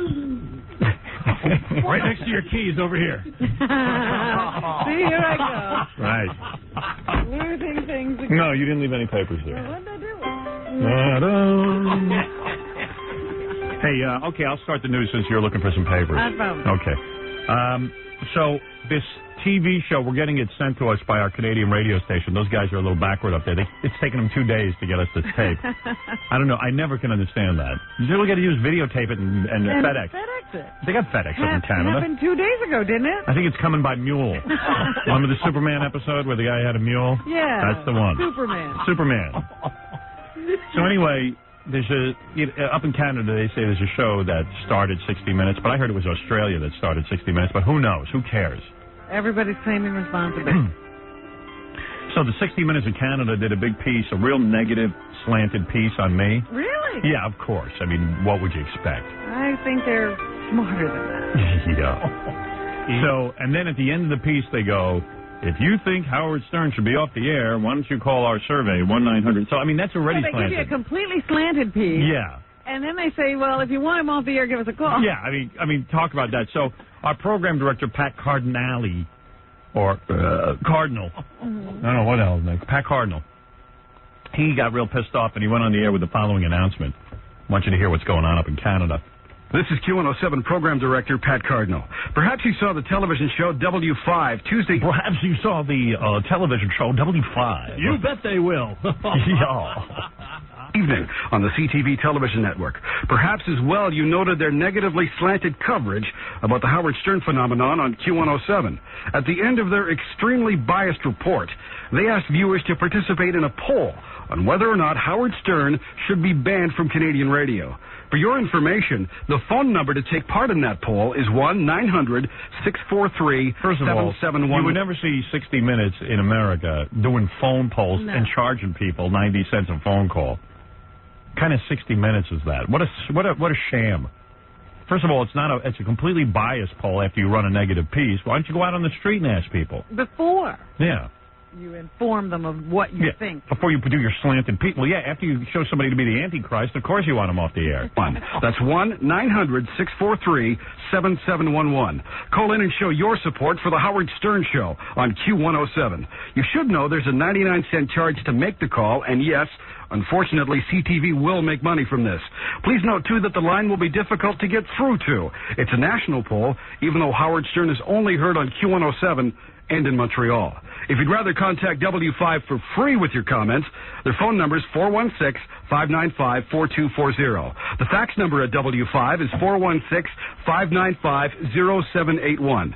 Thanks for your support. I never would have listening to the Howard Stern Show on Pure Rock Q107. I think Pat's heart is in the right place, but I wouldn't have aired that thing. I would have just. They I would get have reactive. Yeah, they get all crazy. I say let 60 Minutes of Canada take their poll and let's have everyone say they want me thrown off. Who cares? That's cool. Then everybody will tune into what's going to be thrown off. I mean, what are they saying so bad about my show anyway? We got to hear the piece. I'll probably accept all of the things they're saying that are bad about it. I'll take credit for it. Why not? I embrace it. What do they say in this country? I talk about sex. I agree. They say I'm corrupting children. I agree. I'm proud to corrupt children. Somebody had to corrupt him. Yeah, why not me? At least I did something with my life. Listen to the things that kids do on Halloween. You think that's your fault? Yes. I accept responsibility for that. Most of it is, yeah. Most of it. I don't say all of it. Are you kidding me? You know what Scott DePace... Now, Scott DePace did not grow up listening to me. Scott's around my age. Yes. Or at least he looks like he is. He tells me in college they used to fill a Frisbee full of human urine and then freeze it in the freezer. And then they'd Frisbee it and Frisbee it, like, under a guy's door. Yeah. And then it would smash. And then when it melted, the guy had urine all over his floor. Oh, God. So creative. That wasn't even Halloween. That was just during the week. Yeah. Hey, Joey, what happened to you on Halloween? Howard. Yeah. Listen, man, I grew up in a black neighborhood, right? Right. I was like 15 years old. I'm walking, doing a little trick-or-treating. I was, a little stupid at that age. These black guys come out of a car with a fire extinguisher. I thought it was water. They were spraying it in my hair, so I wasn't really running too fast. Turned out it was hair removal. I lost all my hair on Halloween one year. Wow. That was horrible, man. Man. If you live in a black neighborhood on Halloween, stay in the house or wear a mask or something. Right. I'm sending my kids out in blackface. All right. Yeah, that'll help him. Yeah, that'll save him. Yeah. Yeah, white people are pretty nice to black people. Yeah, I think I live in a nice it neighborhood on sounds South Shore. All right. Hey, thanks, man. All right. Bye-bye. Yeah. Nair's a big Halloween thing.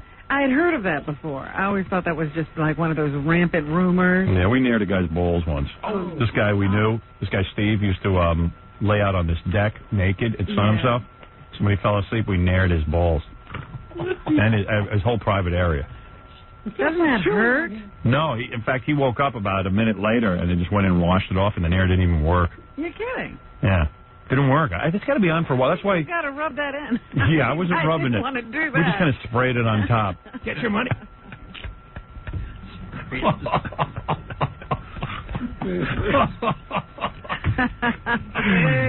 All right, one last Halloween prank. Oh, and I'll play you what happens when you call that poll. Hey, Mike. Yo. Hey, Howard, how you doing? What's happening, bro? When I was small, we used to steal these scarecrows that people made. Yeah. Like, you stuff them with things. Well, we doctored this one up to look pretty good. And what we did, we used to hide in the bushes. There was an intersection. And what we do is we have it on a rope, so when the cars were rolling by, we'd yank it across the road, and the cars would hit it. Well, we had a couple cars that really, laid into it. So the one guy gets jumping out, and you can hear his wife in the car screaming, "Oh, you killed him, you killed him." Next thing you know, the guy picks up the dummy. He knows it's a dummy, and he knows we got to be close, man. He's shaking it. And his wife's like, "What are you doing? You just ran him over, now you're shaking him." So here we are, laying in the bushes, laughing our ass off. And he starts throwing a fit, looking for us. He throws the dummy down, screaming at his wife, "Would you shut up? It's a dummy." That's funny, man. We had a couple cars like that. We used to call them Sanchez. So it was like an actual thing. Some guy yelling at his wife. Shut up! I didn't kill him. We dress up Sanchez and take him out. And here we are, lugging down the road with a scarecrow. Right. Looking for a new intersection to hit. I hear you. That's pretty funny. Thanks, man. Thank you. Right. At least that's a funny one. Yeah. It's a dummy, you dummy. Nowadays, kids can videotape all their pranks. Yeah, so the police have evidence. Yeah. So when the police arrest you, it makes it easy. So many phone calls. I just can't get to them all. Guy who choked on a magic mushroom. He was taking mushrooms, and he had to Heimlich it out. Wow. Yeah. Do you get high if you do that? I guess. I don't know. Probably not. A guy who, a woman who picks up women with her husband at strip clubs. So many sexy stories on the phone, but we'll just have to save them for now. We got to do some news. Yeah, there's always another show. Yeah. Hey, and here's what you get when you call that 1-900 phone number. Thanks for calling CTV's W5. Please respond to the following question. Do you think Howard Stern should be banned from Canadian airwaves? To answer yes, press 1. To answer no, press 2. Yeah. Making money. Thanks for calling. Goodbye. Why would you even... that's why I wouldn't put it on the air. I wouldn't want people calling even in favor of me and wasting $1. They're supporting that stupid show anyway. Yeah. Why does it have to be $1 to do a phone poll? What possible reason would they have for charging you $1? That don't sound like no 60 Minutes to me. Sounds like crap journalism. 60 cents. Yeah. Ian. Oh, Ian says he has the results from the poll. You mean it's already out? Good morning. How are you? Hi. Ian's from our station, Shome. We spoke to some people at CTV yesterday. Yeah. Obviously they went in there with their own hidden agenda. It was not exactly a disinterested report. Even the way they framed the question. Yeah, of course. Stern should be banned. How about would you like access to information in a democracy? But they didn't get that far. Yeah, like do you think Howard Stern should be banned from the air? Not like, do you think Howard Stern has a right to be on the air? Anything. Exactly. It's a negative question. So of the several thousand calls they received as of about 5 o'clock yesterday, the information we got is that it was overwhelmingly in favor of keeping Howard Stern on the air. I know. Every survey they do. But meanwhile, you say thousands of calls, they made thousands of dollars. Of course they did. Yeah, and that's ridiculous. That's absurd. Hey, thanks, man. Take care. Yeah, and then they did a regular survey, the newspaper. They went out on the street and asked people if they wanted to be thrown off the air, and overwhelmingly people said no, we want them on the air. If you're in favor of keeping the pedophile Howard Stern on the air, press 1. Right. After they slam me. We'll get a tape of this thing eventually. It's coming from Horse-Drawn Buggy from Canada, and when we get it, we'll be able to play it for you. Anyway, Robin, what's in the news? Well, we talked about it earlier, but Janet Jones, the wife of hockey player Wayne Gretzky, was at the Rangers game last night and was the victim of an accident when two hockey players slammed into the glass. As they checked each other in front of her, the glass popped out, hit her, knocking her unconscious for a short time. She spent the night in the hospital under observation and is going to be released today. They say she just, got shaken a little bit and they cut her lip. But it seems now that she's going to be okay. The funny part was that Gretzky didn't even leave the ice. Continue to play. Yeah. He didn't even... that's when you've been married too long. Stitch her up and send her back out, eh? Yeah. And so they do say that he joined her in the hospital after the game. Yeah. So he did there you go. take a trip to the hospital.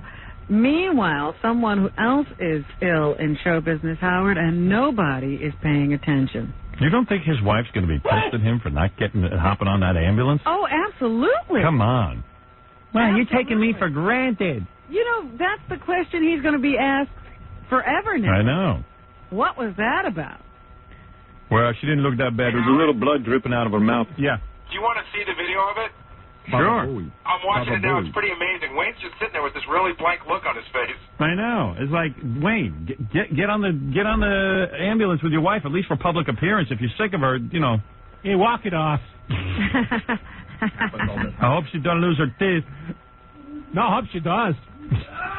Right. You know what I thought had happened when I first heard it because I didn't hear the details of the accident? I thought maybe a puck had come flying up there and hit. Yeah, well, that's what most people thought. Yeah. All right, here it is. I got to look it over. I'll give you the play-by-play. Good evening, ladies and gentlemen. This is Howard Stern. I'll be your announcer as we watch the Janet Jones tape. Let me put the sound up, bro. Turn that off for a second so I can get the sound on. Excuse me, bro. Which one is it? 50,000 of these things here. Go ahead.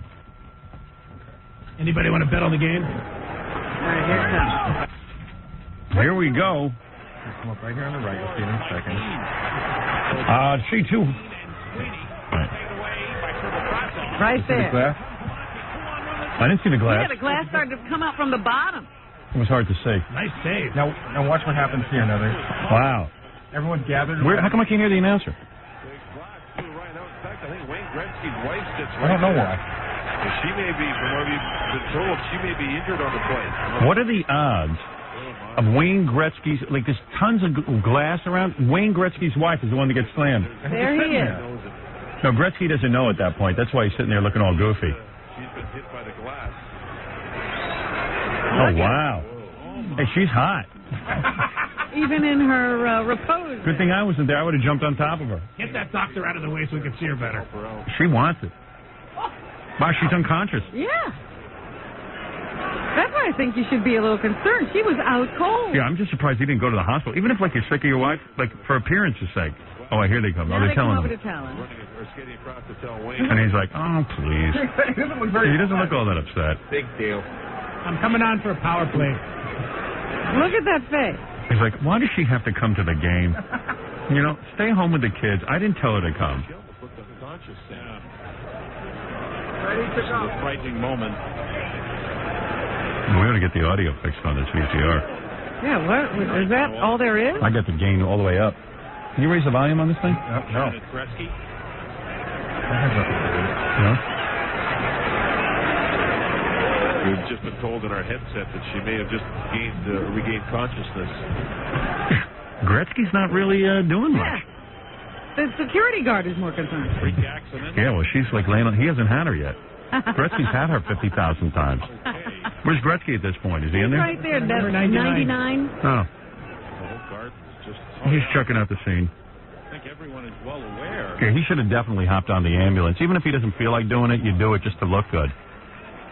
All right, we get it. It's pretty cool. That's more exciting than a hockey game. Then he goes, there, she's not even up Oh, yet. there he goes is. back and sits down.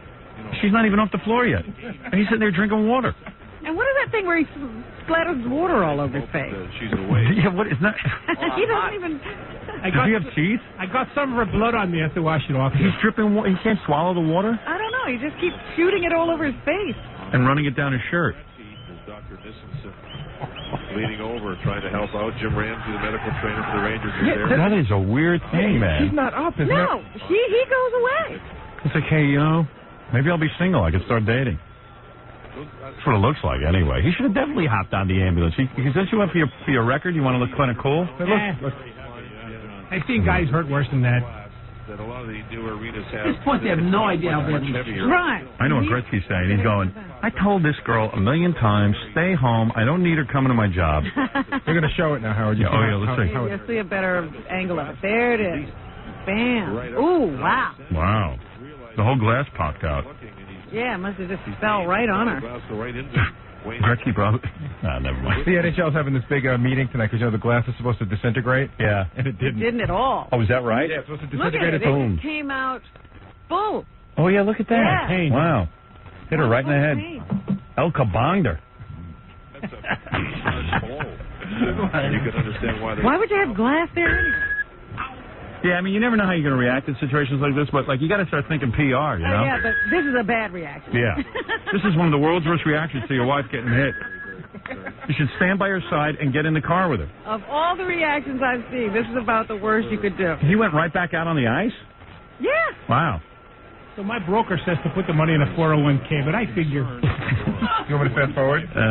When they drag her out? Does she look hot when they drag her and out? then they restart the game, and he's right up. Can you see her? Is she all...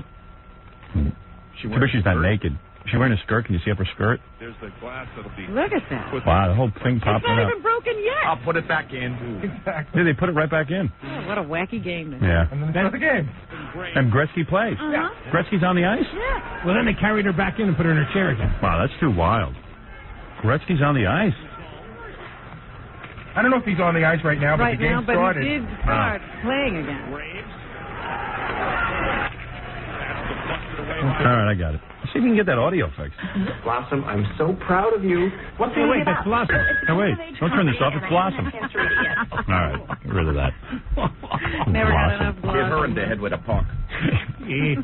Break some glass over Blossom's head. Well, it does look like she's going to be okay. Right. So maybe we ought to try to get Gretzky. Or do you want to send her some flowers or something? Nah.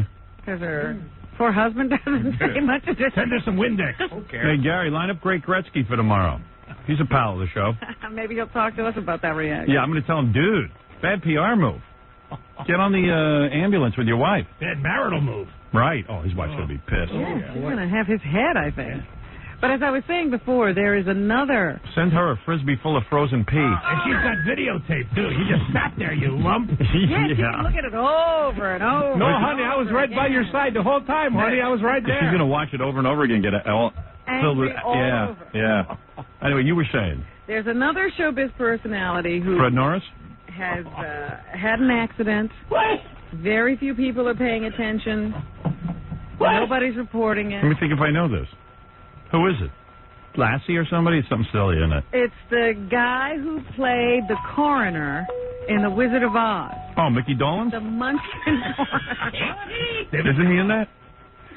The His Munchkin? name is Meinhard Rabi. Meinhard Rabi. Meinhard Rabi. Meinhard Rabi. Meinhard And Rabi. He was in a car accident with his wife yesterday and is in critical condition. Guy's a midget. What's he doing in a car? Driving. Riding. Car. Are they really? Sure. A midget could drive? Sure. A guy 3'8"? They have these specially rigged up cars. Really? Sure, with hand control. No, they said he grew a foot after the movie. They said he was up to like 4'1" or something. Did that ruin his career? No. Well, here is the coroner part from The Wizard of Oz, so we remember.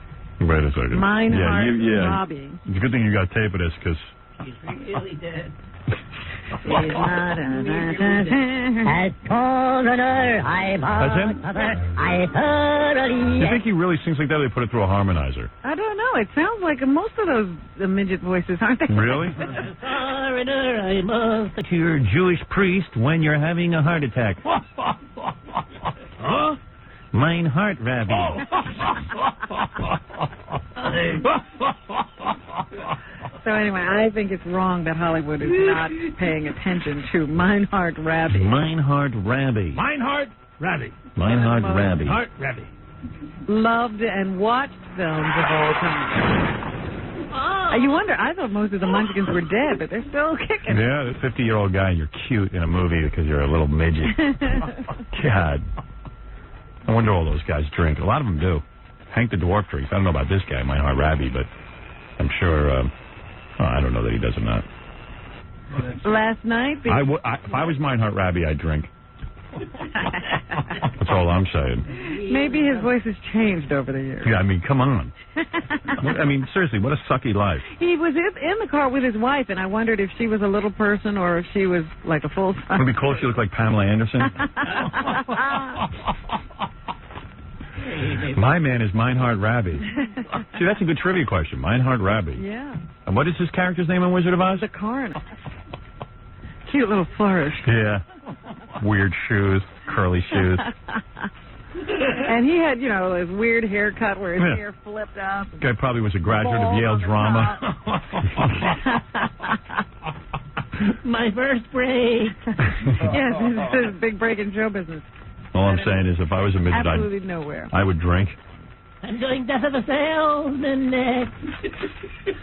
Why would you drink? What the heck? Drown out the pain. Drown out the pain. That motivation. Wow. Anyway, the Cleveland Indians and the Florida Marlins played in Cleveland yesterday during snow. Yeah, huh? One of the coldest World Series games ever. And this time it was a Cleveland romp. The series is now tied at 2 games apiece, and they return to Florida for the next go-round. Here is Jim Leyland, the manager of the Marlins. How many games do you need to win? 4? Yes. This could go on all winter. Like I say, this is the way really it's probably supposed to be. The 2 pennant winners in their respective leagues, and, we're even up at 2-2 after 4. Yeah. Everybody's saying it's a great really World Series. Great series, even though nobody's watching. Yeah, no one's watching. They're doing real bad. The final score on this one was 10-3. Wow. So it's they're rocking and rolling. Some medical news. You've always said this about viruses and various bacteria, that they're getting stronger and stronger and stronger. And now we have information that drug-resistant tuberculosis is on the rise around the world. It's very interesting how these things just sort of hop continents and start to spread. So now you're seeing those drug-resistant forms of TB in other parts of the world, which could really make it run out of control. They don't have the same kind of medical system that we do, where you catch these people and get them into treatment. And so it could become a big problem, even though we have very few of these cases now in the U.S., because it's growing around the world, we could be in trouble, too. Well, you're so right, Robin. I've said for years, dating back to the early 80s, as you know, that viruses get stronger. I said that about the AIDS virus, that eventually we'd be able to catch it like the common cold. And I'm not sure of much in this world, but 2 things I'm sure of is that viruses get stronger and Al Rosenberg keeps getting fatter. Everything's growing. Right you are, oh great one. That's right. 2. That's Dr. 2 things I know. Take it to the bank. From the Centers for Disease Control down in Atlanta. Right. And here he is talking about the rise of this. What's his name again, Robin? Yeah, Meinhard Rabbie. No, Kenneth Castro. Kenneth Castro. Kenneth Castro. No relation to. Bueno. We have to fight tuberculosis globally to prevent the spread of tuberculosis locally. There is no question that the spread of multi-drug-resistant tuberculosis internationally could dramatically impact the United States. Whatever. Yeah, we always think, oh, just because it's over there, we don't have to worry. Well, it'll come right back here. Right. Absolutely, Robin. Meanwhile, Howard, you know how we put down religion quite a lot. I don't. Oh, yes, you do. You all do. the time. Yes, I do. I do. You are the most horrible about it. That's true. Organized religion is... Well, I'm not talking necessarily about organized religion, but you say it's all mumbo-jumbo and Right. hocus-pocus. Right. But there's a new study that says older people who attend regular religious services have better immunity, Right. that they get less illnesses I believe that. and are stronger at combating illnesses if they attend I don't know what the correlation is, but that's what they're finding. Here's Dr. Harold Koenig. Well, how would they even know that? They study it. Oh, no, they don't. Oh, they don't? Make that crap up. I'm not sure if you can say, I want to be healthier, so therefore, I'm going to exercise, I'm going to go to church, I'm going to watch my diet, put church in like just an activity that you can do to improve your health, because that's kind of using religion to another end as opposed to turning to religion as an end in itself. Listen, people who go there, they relax. Maybe they relax. I don't know. They get fresh air when they walk out the services. What do you think? Is God protecting them? Well, you tell me. It's happening. Oh, come on. Maybe we're wrong. Maybe these people live a cleaner lifestyle. Most people go to religion aren't heavy drinkers, aren't heavy consumers of certain, I don't know, junk food or something. Who the hell knows? That's not necessarily Maybe they're smarter true. or something. I don't know. No, it's magic. You think so? Absolutely. Yeah. Yeah, it's magic. It's magic. You want him to do the album. You want to know something? That guy's got a pretty good voice. I'm serious. It's kind of catchy. Why didn't he go further? I don't know. He should have been like with the Stones. Van Halen, when they were looking for a new lead singer, did they consider him? Yeah. Instead of that new guy they just threw out. I don't know. You were saying. Bill Parcells, he had a big decision to make this week. Yeah, he didn't know whether to get the cheeseburger or the fries.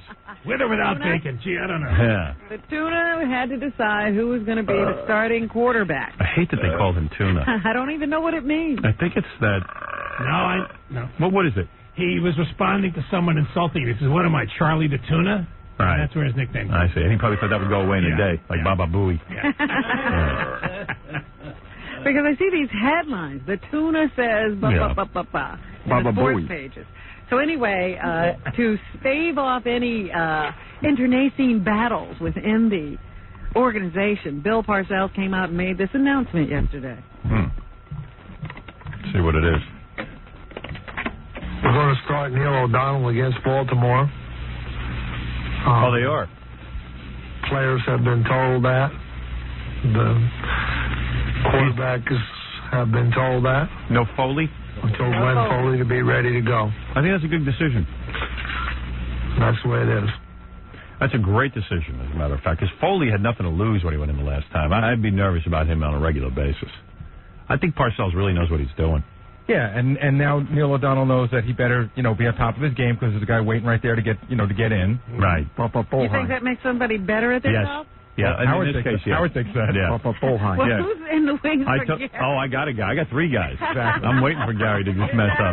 Oh, please. I've been waiting for 5 years to get rid of Gary. O'Donnell's actually played pretty well this season, but he was having a bad day, and Parcells had to do what he had to do. Right. And you should go back to your regular guy. He's your go-to guy. Mm-hmm. Plus, they're paying him $5 million a year. Yeah, I heard he had some huge contract. Huge contract. It's not like he's been playing horrible. No, he's done very well for them this season. Yeah, right.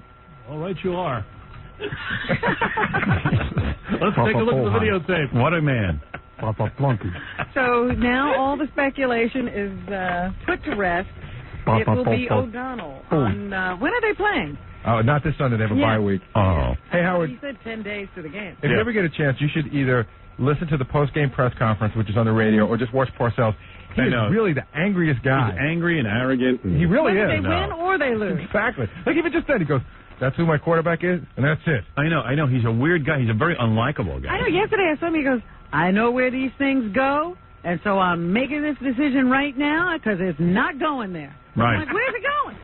I don't know, but he's an angry guy. Yeah, I know. He's hard to like. Because we were watching, Robin and I saw this piece of tape. Some guy just asked us a question. He goes, you know what, man? I apologize. He goes, that is the dumbest effing question anyone ever asked me. Is that what he said? Yes, to the reporter. I got to tell you something. But he knows how to motivate big, dumb, stupid football players. I guess so. Great coach. He's a great coach. I would love to be in the... I would want to know what he tells those people. He should be working with larger organizations. I'm going to put Nair on your nuts if you don't win this week. He should be working with larger organizations. We're wasting him in football. Yeah. They did a survey in New York to find out how people here feel about Marv Albert. Marv Albert is going to be sentenced tomorrow. Wow. It's not only the Fashion Awards tomorrow, it's the sentencing of Marv Albert. His victim, the so-called victim, will be in the courtroom tomorrow to see how Marv Albert get his justice meted out to him. He has been convicted or pleaded guilty to biting a woman on the back and forcing her to perform a sex act against her will. They did a survey. Most New Yorkers would like to see Marv Albert go to jail. Yeah. I mean, that's kind of weird. They did a poll of 600 New Yorkers, and overall, they would like to see him do some jail time. I would love to. We got rapists who don't see jail time. We got murderers who don't see jail time. They just don't think he should walk. I see. 84% of the people puked when they saw the accuser's picture. Really? For the first time. They said really? Women were a lot less sympathetic to Marv than men were. Right. In fact, a third of the women grilled think Albert should get the maximum of a year behind bars. And the electric chair. Sentenced for assault and battery in Arlington, That's Virginia. how Marv liked his women grilled. And more women would also put Marv in therapy. Oh, that's good. They'd put him in therapy, and they would never rehire him. 100% of the people want to see him without his wig. 7 out of 10 say he should get some therapy and keep his sexual urges in check, although only half think it would actually work. Yes. So there you go. Marv is losing favor with the public. He was fired by NBC and the MSG network shortly after his announcement. Yes. That he was accepting a plea bargain agreement. Right. To plead guilty to the charges against him. And if he goes to jail, he'll probably have to give up the wig. Wow. Ooh. Which would be a great loss. Yes. Other prisoners don't like that. Take that wig off. They said Marv Albert can't wear a wig in prison because they're afraid he could smuggle weapons or contraband under his wig. Like he's going to be doing that. Illegal immigrants. Yeah. They could be getting into the country that way. The only thing you couldn't fit under that wig is Al Rosenberg. Yes. That's funny. You are correct, sir. Moving right along. I'm almost afraid to ask you this question. Don't be afraid. Because, you know, Do you love me? No. Well. I do admire this man, and I have no way of understanding what he's been through in his life. Is this Muhammad Ali again? Of course Please. not. That was a boxer, Robin. Don't Get over it. be ridiculous. Go ahead. And it's not Tom Chiasano, I hope. Because if you admire him, I'm leaving. Nelson Mandela. What about him? The I admire him. Of South Africa. I admire any guy who would stay in prison for his principles, because I would have left in a minute. And changed your mind. I would have been like, hey, Black Schmacks, I'm getting out of this place. I'm going to America. Where do I sign? He's doing some four-nation tour, and he's in Libya right now. Right. And you can see him in the paper today holding hands with Muammar Gaddafi. I don't like that, boy. And That's he's calling wrong. for the lifting of the sanctions against Libya. Well, he lost me right there. Nelson Mandela, man, he's a confused guy. Libya? Come on, man. Muammar Gaddafi is the enemy of the world. He supports terrorists. And if Nelson Mandela can't find anybody else to link up with besides Libyan dictator Muammar Gaddafi, there's something severely wrong with that douche. And there, I said it. I feel bad. Douche? Yeah, he's a douche. You don't stand and hold hands. dear. Why don't you hold hands with Hitler? It's just as good. Douchebag says what? That guy lost me. You see, man, I finally had somebody I looked up What to. did I say? I said I'm almost afraid to You bring shouldn't this ask me up that. because I knew you would turn on him like a cornered snake. Let's see Charles Grodin talk about that. He says he's into freedom of speech. Mm-hmm. Let's see him call Nelson Mandela a douche for holding Libya's Muammar Gaddafi's hand. Now, just because he's Nelson Mandela, he can't get away with that. No, Well, I dig Nelson you know Mandela. How every once in a while, even a bad guy will come down on the right side of something. Right. And Gaddafi did oppose apartheid. Yeah, so what? Gee, big deal. You know, and that's your issue. Yeah, I guess. Well, you want to support Muammar Gaddafi? Go ahead, man. I don't know much more about it than that, but on the surface. Yeah, it's too bad. I kind of like Nelson badly Mandela. the other day when I started reading that he Yeah. was going there, and you know, of course, a number of countries, including this one, frowned on that. You won't see anybody talk against Nelson Mandela because they'll be afraid of being called a racist. But I'm telling you right now. And you know, at some points, certain leaders, once they make a decision and they hear that there's a bad reaction to it, they just sort of have to do it because they don't want to look like they're being told by the rest of the world what to do. Yeah, he's got to think a little bit, Nelson Mandela. Maybe his brain got clogged up when he was in prison. You never know. You never know, man. Prison has a strange way of doing things to you. Yeah, Marv's going to find that out. We'll ask Marv. Marv, by the way, is going to support Muammar Gaddafi. He's going to be holding hands with somebody who looks like Muammar Gaddafi. Yeah, he already did that. Except the guy was wearing panties. Maybe he has a crush on Muammar Gaddafi. He's holding hands with him. That's a shame, man. Yeah. I'm sorry to hear that. I got to take a break while I recover from that story. I think everybody's on crack. That's what I think. All right, let's wrap things up, Robin. Thank you very much.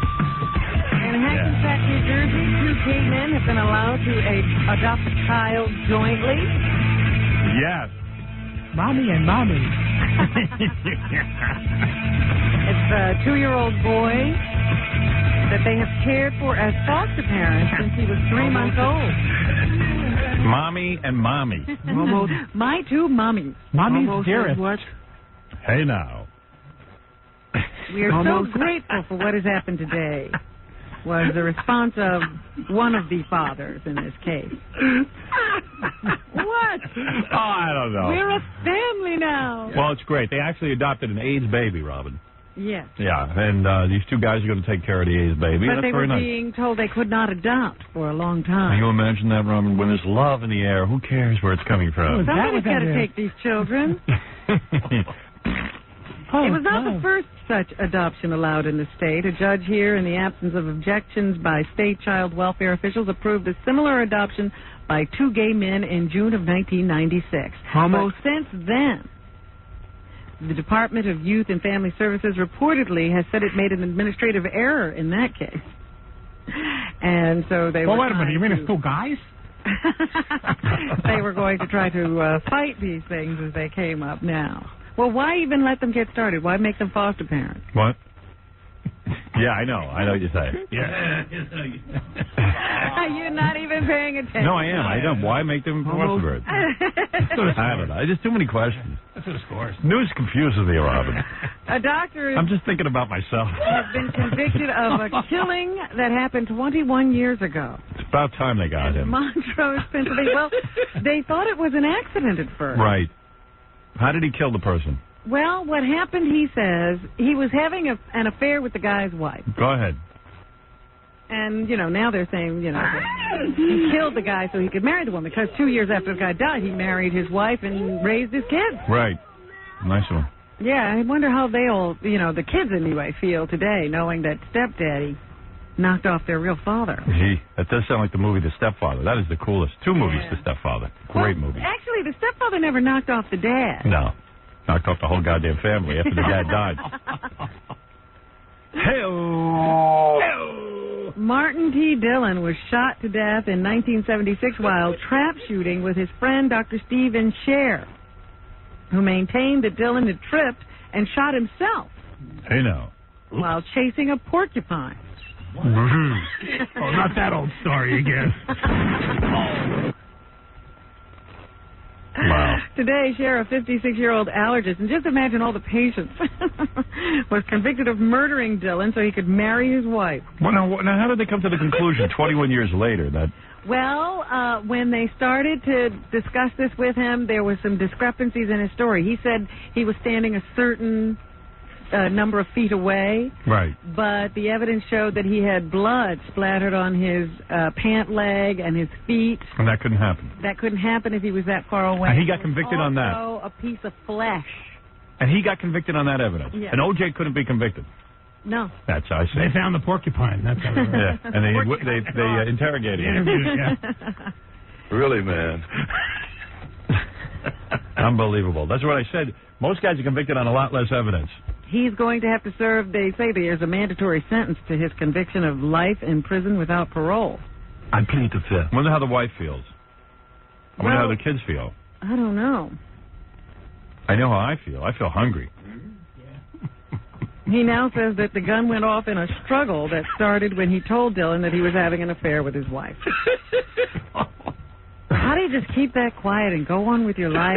You got to go on, Robin. You would be able to do that? Yes. Oh, yeah. In a second. What's she look like? She hot? Yeah. In a minute.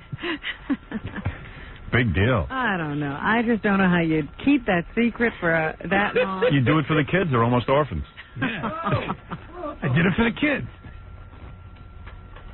Yeah, I did it for the porcupine. Just imagine this. You're a firefighter in Tallahassee, Florida. I can't even imagine that. I can't imagine being that brave. You rush into this building. It's up in flames. Right. Can't imagine any of that. And you get shot. Now, this is not what you're thinking, Howard. I know that you think in some ghetto neighborhoods they take shots at the firefighters as they come to fight the I can never figure that out. But this happened because the heat in the building caused the gun to go off. Oh, my God. Yeah, .22 caliber rifle discharged into a spray of bullets. Did the guy live at least? Through the guy's neck. Yeah. Oh, my well, God. He died. He died? Yeah. Where was this? this? Firefighter down in Tallahassee, Florida. Oh, my God.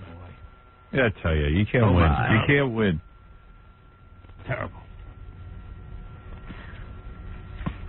Just as Scott smokes, they come up with all these. Stop smoking. They come up with all these neat things. Yeah. The Philip Morris Company is planning to test a microelectronic cigarette holder that eliminates the smoke and the ashes from the end of a cigarette. Oh, I'm going to start again. That's great. Get one of those neat jackets, too. The battery-powered smoking system is the first of its kind and cost $200 million to develop after years of research.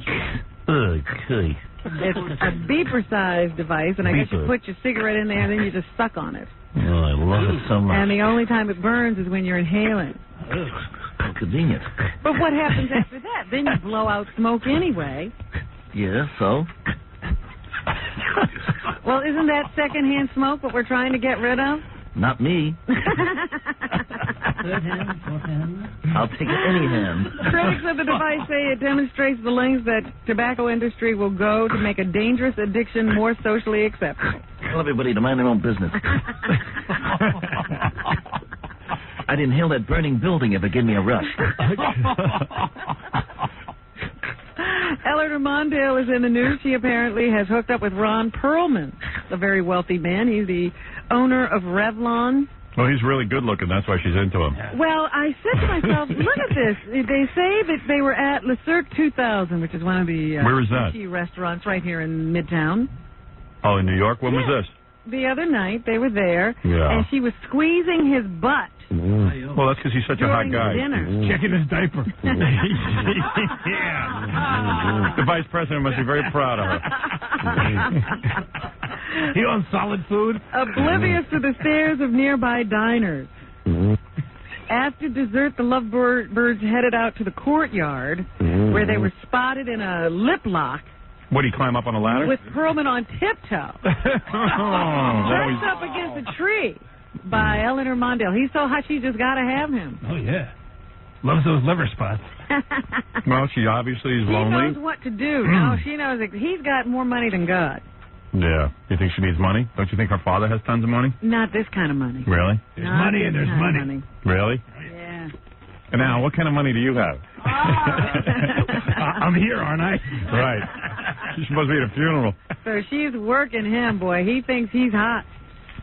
Ron Perlman, that's a catch, boy. I tell you, he's got a lot of money. Yeah, and he marries him, knocks him up, and then leaves him. Yeah, baby. Easy to catch, too, with that walker.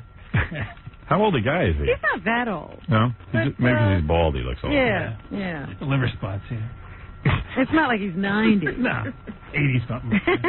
Well, you got to respect a guy like that. Didn't he earn his money the old-fashioned way, inherited it? I don't know. I don't know how he got Revlon. He got it somehow. He didn't, trust me, he didn't orchestrate that. I think his mother, actually. Was right? that mother thing? Yeah, his mother was the founder of Revlon. Yeah. Margot Revlon. Yes, Margot Perlman. Yeah, baby. Well, I'm happy for her if she has found true happiness. Oh, yeah. I'm looking at the tree with an 80-year-old guy. Go for it, baby. Yes. Well, I know Eleanor. We've had her on the show. She's lovely. Well, you know what she really likes. She's been married to a football player. Right. She was after Arnold Schwarzenegger. Mm-hmm. But she's going for Ron Perlman.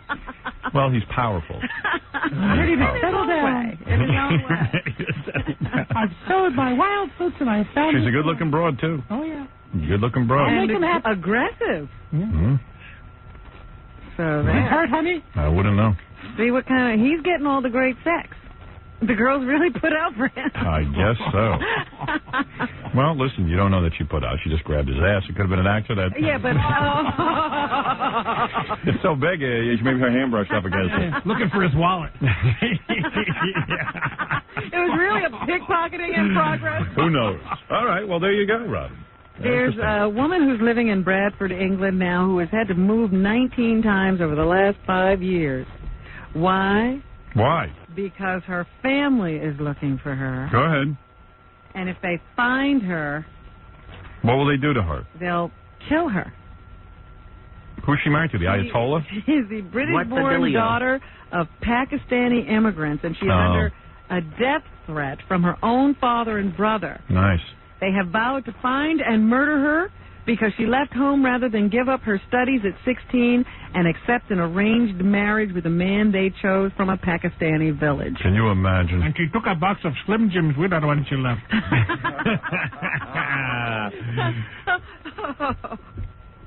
What do you think you are? You get back and go into the school there and start to study. This is not a library. Who the hell do you think you are? We're going to kill you. Oh, yes. Oh, yes. Say goodbye to your friends now. That's so funny. Rocky, you will not be alive in the morning. Oh, no. Go to your room and wait till we come and shoot you. They say cases like this are becoming more and more common in Great Britain as they have attracted a high number of immigrants from Pakistan. Take that. You know, Fred's in an arranged marriage. Is that right? That's how he got his wife. I didn't know They that. forced her to marry him. And they forced her to stay married to him, too. Right. But can you imagine? Poor women. I mean, what we have to go. No, it's still not in life. That's what God meant for them. No. You know, they are sitting right next to people who can freely choose who they want to marry, and yet their parents who bring them to these countries now expect them to observe the rituals and customs of these ancient lands from which they sprung. Maybe that's why Eleanor Mondale's with Ron Perlman. What do you mean? Maybe he's arranged by Walter Mondale. Our family will kill her. And so if they do that, then their fathers are embarrassed and decide to kill them. Right. Oh, yeah, but it embarrassed me so badly I'm going to murder you.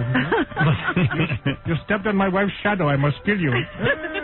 Kill your own daughter because she wouldn't be in an arranged marriage. Yeah. That's a sick society, I man. took the car keys, sent her to her room. What else am I supposed to do? I really do feel that some countries are inferior to our country. And I really do feel that way. I'm sorry for being so, is it jingoistic? Yes, that would be good. Sorry. Some are, like Canada. Like Canada, I mean, they're like us. Canada is America, as far as I'm concerned. Except for that whole French issue in Quebec. Yeah. Then you got countries like England that's like reasonable. You know what I mean? Mm-hmm. But then when you start getting into like the Pakistans and Turkey, man, what's going on down there, baby? What the deal? Yeah, Iraq. Turkey's all right because they're an ally of ours and they treat us good, but you don't want to live there. No way, baby. What the dealio? Right. What's that in here? Pakistan. No. Oh, I'm so glad I live here. Oh, God bless the land we walk on, Robin. God bless it. I say it all the time. Yeah, baby. I wonder if... Yeah. I wonder what's going on. You know, you always told me that there was such a thing as maternal instincts, but I don't believe it. Yes, there are. I do not believe it, Howard. A Patterson... Although you wouldn't know from my wife, she's never home anymore. She hasn't been with my kids in a week. I'm telling you, I don't believe it. Yep. A Patterson woman has admitted throwing her newborn out of a third-floor window in January. Oh, she's an animal. Pleaded guilty to a reduced charge of aggravated manslaughter. That's an abortion. And told a judge she knew the girl would die when she did it. Basilia Lucero. Basilia. Who would name their kids after the thing in your lungs? Basilia. Basilia. Lucero will face up to 30 years in prison instead of life. Come here, Basilia. When she's sentenced in December. Her cousin, Guess Juan your father died of Bacillium. Juan Diego Lucero. And Bacitracin. Pleaded guilty to a charge of reckless manslaughter yesterday. He admitted he helped his cousin give birth, then held the bathroom window open so she could throw out the baby. What is your straight, methylate? What is your daughter's name? Methylate? That's sit up straight, methylate. And Bacillium? And Bacillium and Neosporin. Where's iodine? What about your son, Imbecilium? And there's my husband, stupid. Anything else in the news, Tell me there's such a thing as maternal instinct. All right, I hear what you're saying. I wonder if, Fiona Apple, who's a friend of ours, Yes. is supposed to be at those VH1 Fashion Awards. I think she's going to perform Lovely girl. tomorrow night. But I'm wondering now if she's going to be there. Yes. Because her hero, Maya Angelou, is suffering from a stomach ailment. So you think she'll stay home and because she's worried about Maya Angelou? They say a stomach ailment kept the acclaimed writer from appearing for a free lecture at Hamilton College last night. I have heard Maya Angelou many occasions, and I don't know what she's talking about. She's been suffering from stomach pains for a couple of days. Yesterday, a doctor recommended she cancel her flight to upstate New York and undergo tests at a hospital. Oh, geez, my stomach is killing me. She had expected to draw a capacity crowd during her day-long visit to the Central New York College. She teaches at Wake Forest University in North Carolina. Miss Angelou, maybe you have gas. I think it is. Here I sit, broken-hearted. And that's a new poem? Came to do my business and only farted. I'm a poet. I'd rather have stomach pains than listen to her talk. Oh, gee, it's killing me. Anything else in the news, Robin? A teen rapist. I've been meaning to bring this up for a while. This happened in Norwalk, Ohio. So our Ohio friends probably already know about this. But a teen rapist. A 14-year-old boy pleaded guilty to a rape charge. He's accused of raping a 2-year-old. Wow. But even after pleading guilty, Howard, he maintained that the 2-year-old victim somehow came on to him. I hear you. He's accused Kill of him sexually now. abusing the girl between February and April. Now, if she was coming on to him... Probably very friendly. Yeah, that off-the-shoulder sunsuit was a giveaway. Yeah. The girl turned 3 during the time that this was going on. Maybe she was topless in her diaper. So she was just under the age. So in Georgia, she'd be legal. Yeah. Okay. Well, he says he did it because she wouldn't leave him alone. Your Honor, I know she's technically 2, but she was like a week away from being 3. She okay? came to me with her pants down saying, touch, touch, touch. And besides, you really love each other. And he said, I tried to push her out the door, but then he said, she kept coming back in. Yeah. Who are you at He this point, also Mr. T or Ed McMahon? He also says that he couldn't fight her off. Who do you want me to be? The little girl weighed 40 pounds. He was 6 feet tall and weighed in at 200. She overpowered you, the judge asked? No, sir. You couldn't say that. So anyway, he's going to jail. Good. Is that Mr. T or Ed McMahon over there? Pity the fool. Pity the fool. I don't know Chris Spencer from A Hole in the Ground, Howard. Who is Chris Spencer? See? Right. He's the guy who was the host of that Vibe talk Oh, yeah, show. the black guy. They got rid of him. Now they got Sinbad. Yes, but the reason I bring this up today, we talked about that yesterday. The reason I bring this up today is that it's another case of what you often say happens. Somebody takes a job. Right. They do the best they can. That's right. And then, the people who hire them Badmouth them. blame them. 4 weeks ago, Chris Spencer was the greatest thing on ice. Oh, yeah, he was going to be the best thing that ever happened to late night. Right. And now they'll badmouth him because they don't want to look like they screwed up. Yesterday they announced that Sinbad would be taking over his role, and what they say here is if Spencer had any doubts about how his bosses at Vibe felt about his work, he need look no further than the press release that announced he was being replaced. Yeah, let's hear this. The release mentioned Sinbad was hired to take over the show, but didn't mention Spencer at all. Yeah, well, that's the point. I mean, these guys will, now they'll try and wreck him. Look. All they did was say that, it's in the way they talk about Sinbad that you know what they thought of him. Sinbad is a veteran performer with a larger-than-life personality. No, whereas this guy had no personality, no fame, but they hired him. He has a total grasp of what will entertain people. I see. Yeah. Total. Yeah. Well, that's the problem. That's why when you see these guys get signed, you better get a lot of money and sign a long-term contract, because when they get rid of you, they will wreck you. I'm no fan of Chevy Chase's, but look at Fox, what they did to him. At least he got $9 million for bending over. Yeah. Boy, they badmouthed him. I got. Yeah, look at you. Look what they did to Henry Paul.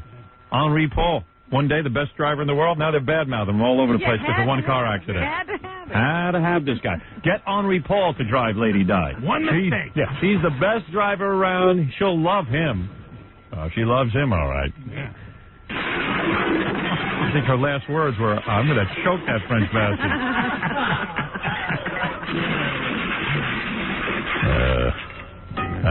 He drove a train right into her ass. Remember when the Spice Girls were in here, we were talking about how they had problems with the release. We have people sign. Yes. And they had a lot of demand. Yeah, they were real pain in the It seems ass. that they do that everywhere. They're in Stockholm, Sweden right now. Yeah. Getting ready to perform, I suppose. And the media was about to boycott a press conference they were holding because of the demands. Demands. The girls wanted photographers to sign an agreement not to use pictures of the appearance without their permission. Yeah, that's crazy. Plus, they were demanding that photographers hand over their negatives. They're nuts. I don't even know what they are. But the release. Speaking of releases, I need to release right now, Robin. I'll need your help. I'm going to make you sit there. Either you or Ed McMahon over there. So anyway, they continue to become more and more demanding, the Spice Girls, but the boycott won't have to happen because one of the Spice Girls got sick and they canceled the press conference anyway. All right. And Target Stores is changing its tune. They are now going to contribute $100,000 to that Princess Diana Memorial Fund. They were selling that Elton John song, but they were not going to donate anything to charity. Unbelievable. Come on, it's business. The company says in a statement that it was never informed how the donations from the sale of the single would be managed. So now they know, and they will be sending off a $100,000 check. Right. Big deal. They made $10 million.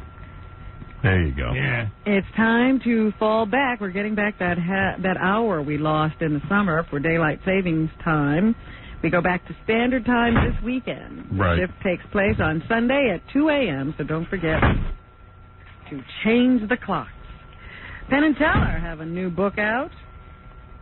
Oh, no kidding. Yep. How are those guys? I don't know. They don't talk to us anymore. Yeah. Actually, I think they do. I think we're not talking to them. Is that right? Well, I mean, I don't know. What's to say? Anyway, Penn Jillette tells us about his partner Teller's cruelty. Oh, really? Teller's the cruelest man in the world. Teller, what he does when we're on the road, I get up and I do, morning shows and go in and joke around. And Teller will come in for sound check at like 5, when he's going to check out the lights and stuff, and I'm checking out sound. And Teller will come in and go, I heard you in the morning. You're really funny. I was lying in bed and I rolled over and you said some funny stuff and I went back to sleep. That's his way of torturing me. Those two guys have been together too long. Yeah. It's like a marriage. Who is Penn Jillette's hero? Oh. Al Rosenberg. My hero, probably the most important person in my life outside of my family, is the amazing Randy, who is a magician who turned... I thought it was that the white Julie Brown from MTV. He's the one that when people say they can read your minds, he says, no, they can't. When they say they can bend spoons to their minds, he goes, no, they can't. When they say they have pictures of the soul leaving the body, he says, no, they don't. And that's all he spends his time doing. No, you can't. No, you don't. And I really, really respect that and like that, because the wonderful thing is tricks and swindles used as entertainment within the proscenium are really terrific and delightful, and tricks and scams used to sell phony religion is despicable. Wow. Here, here. What, does anybody really believe people when they say that? They can tell fortunes Yeah, and all that I guess stuff. they do. I think they do. I know Penn's real hung up on that. Yeah, and he's not worried that magicians don't like him and Teller. That's not true. They keep saying that. That's not true. Magicians do get angry at us, but angering magicians is a little like, pissing off ventriloquists. What are they going to do? I'm going to kick your ass! They're just not a scary group. If the Hells Angels were angry at anything, we'd rewrite it in a second. What are you saying? And he was also asked what makes him angry. I feel angry when I see people using magic tricks to sell religion. Anybody that does these sort of, spoon bending and mind reading and claims that that's some sort of proof of paranormal powers, what they're doing is. Well, he's really into that. I really hate the fact that really makes him angry. Readings, which are a magic technique. Gee, I wish I had some causes. Howard, what makes you angry? Air. I just have a lot of anger. I don't really know why. I don't even angry know. all the time. At least he's in touch with why he's angry. Like people say, who's your hero? I'd have to think like 20 minutes. Amazing Randy. I'm just going to answer Amazing Randy too. From now on, he's going to be your hero. Yeah, I'm going to be like, Amazing Randy? Why? Ask Penn. And Ethan Hawke has a new movie coming out called Gattaca. Yeah. It's a science fiction film, and here's what kind of science fiction it is. What's the buzz? Is it good? I don't know. I haven't heard any buzz.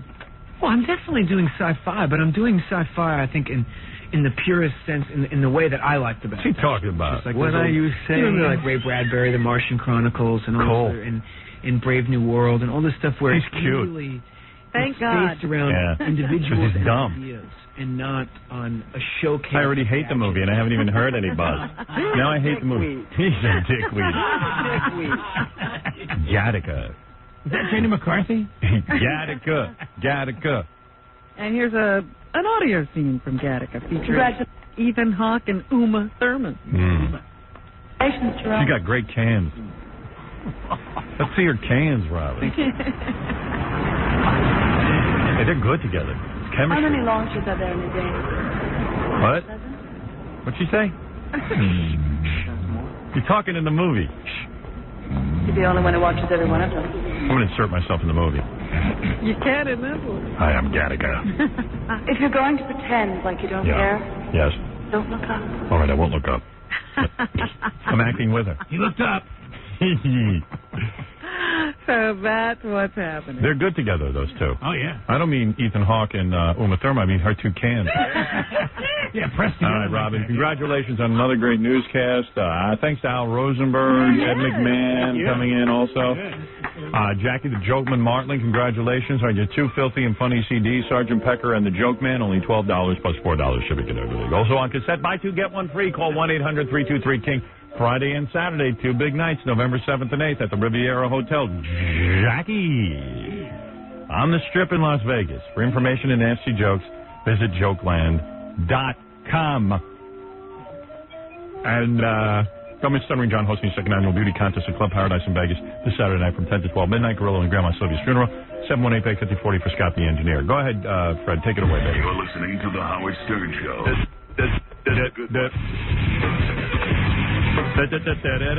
Lifestyles condoms are pretty amazing because they got those little speed bumps on them that make the girls hot. It hits their G-spot correctly. I like ridges on my condoms. How would you describe those? As like little pimples all over the condoms. Those are cool because the girls get all excited from it when they feel the friction. It's like you wore something special just for them. Yeah. They're nice. They got a nice tip, too, those condoms. 20%. By the way, I hope you're recording everything I say, Robin, because I can enter a contest to win $10,000. That's right. If you make the best video. Thousands of dollars. $10,000. Be about how much? Want to check out some of the videos that have won in past years? Call 1-888 619-8890, or go to www.lifestyles.com, all right, for any details. Lifestyles Condoms. Baba Booey. Rock.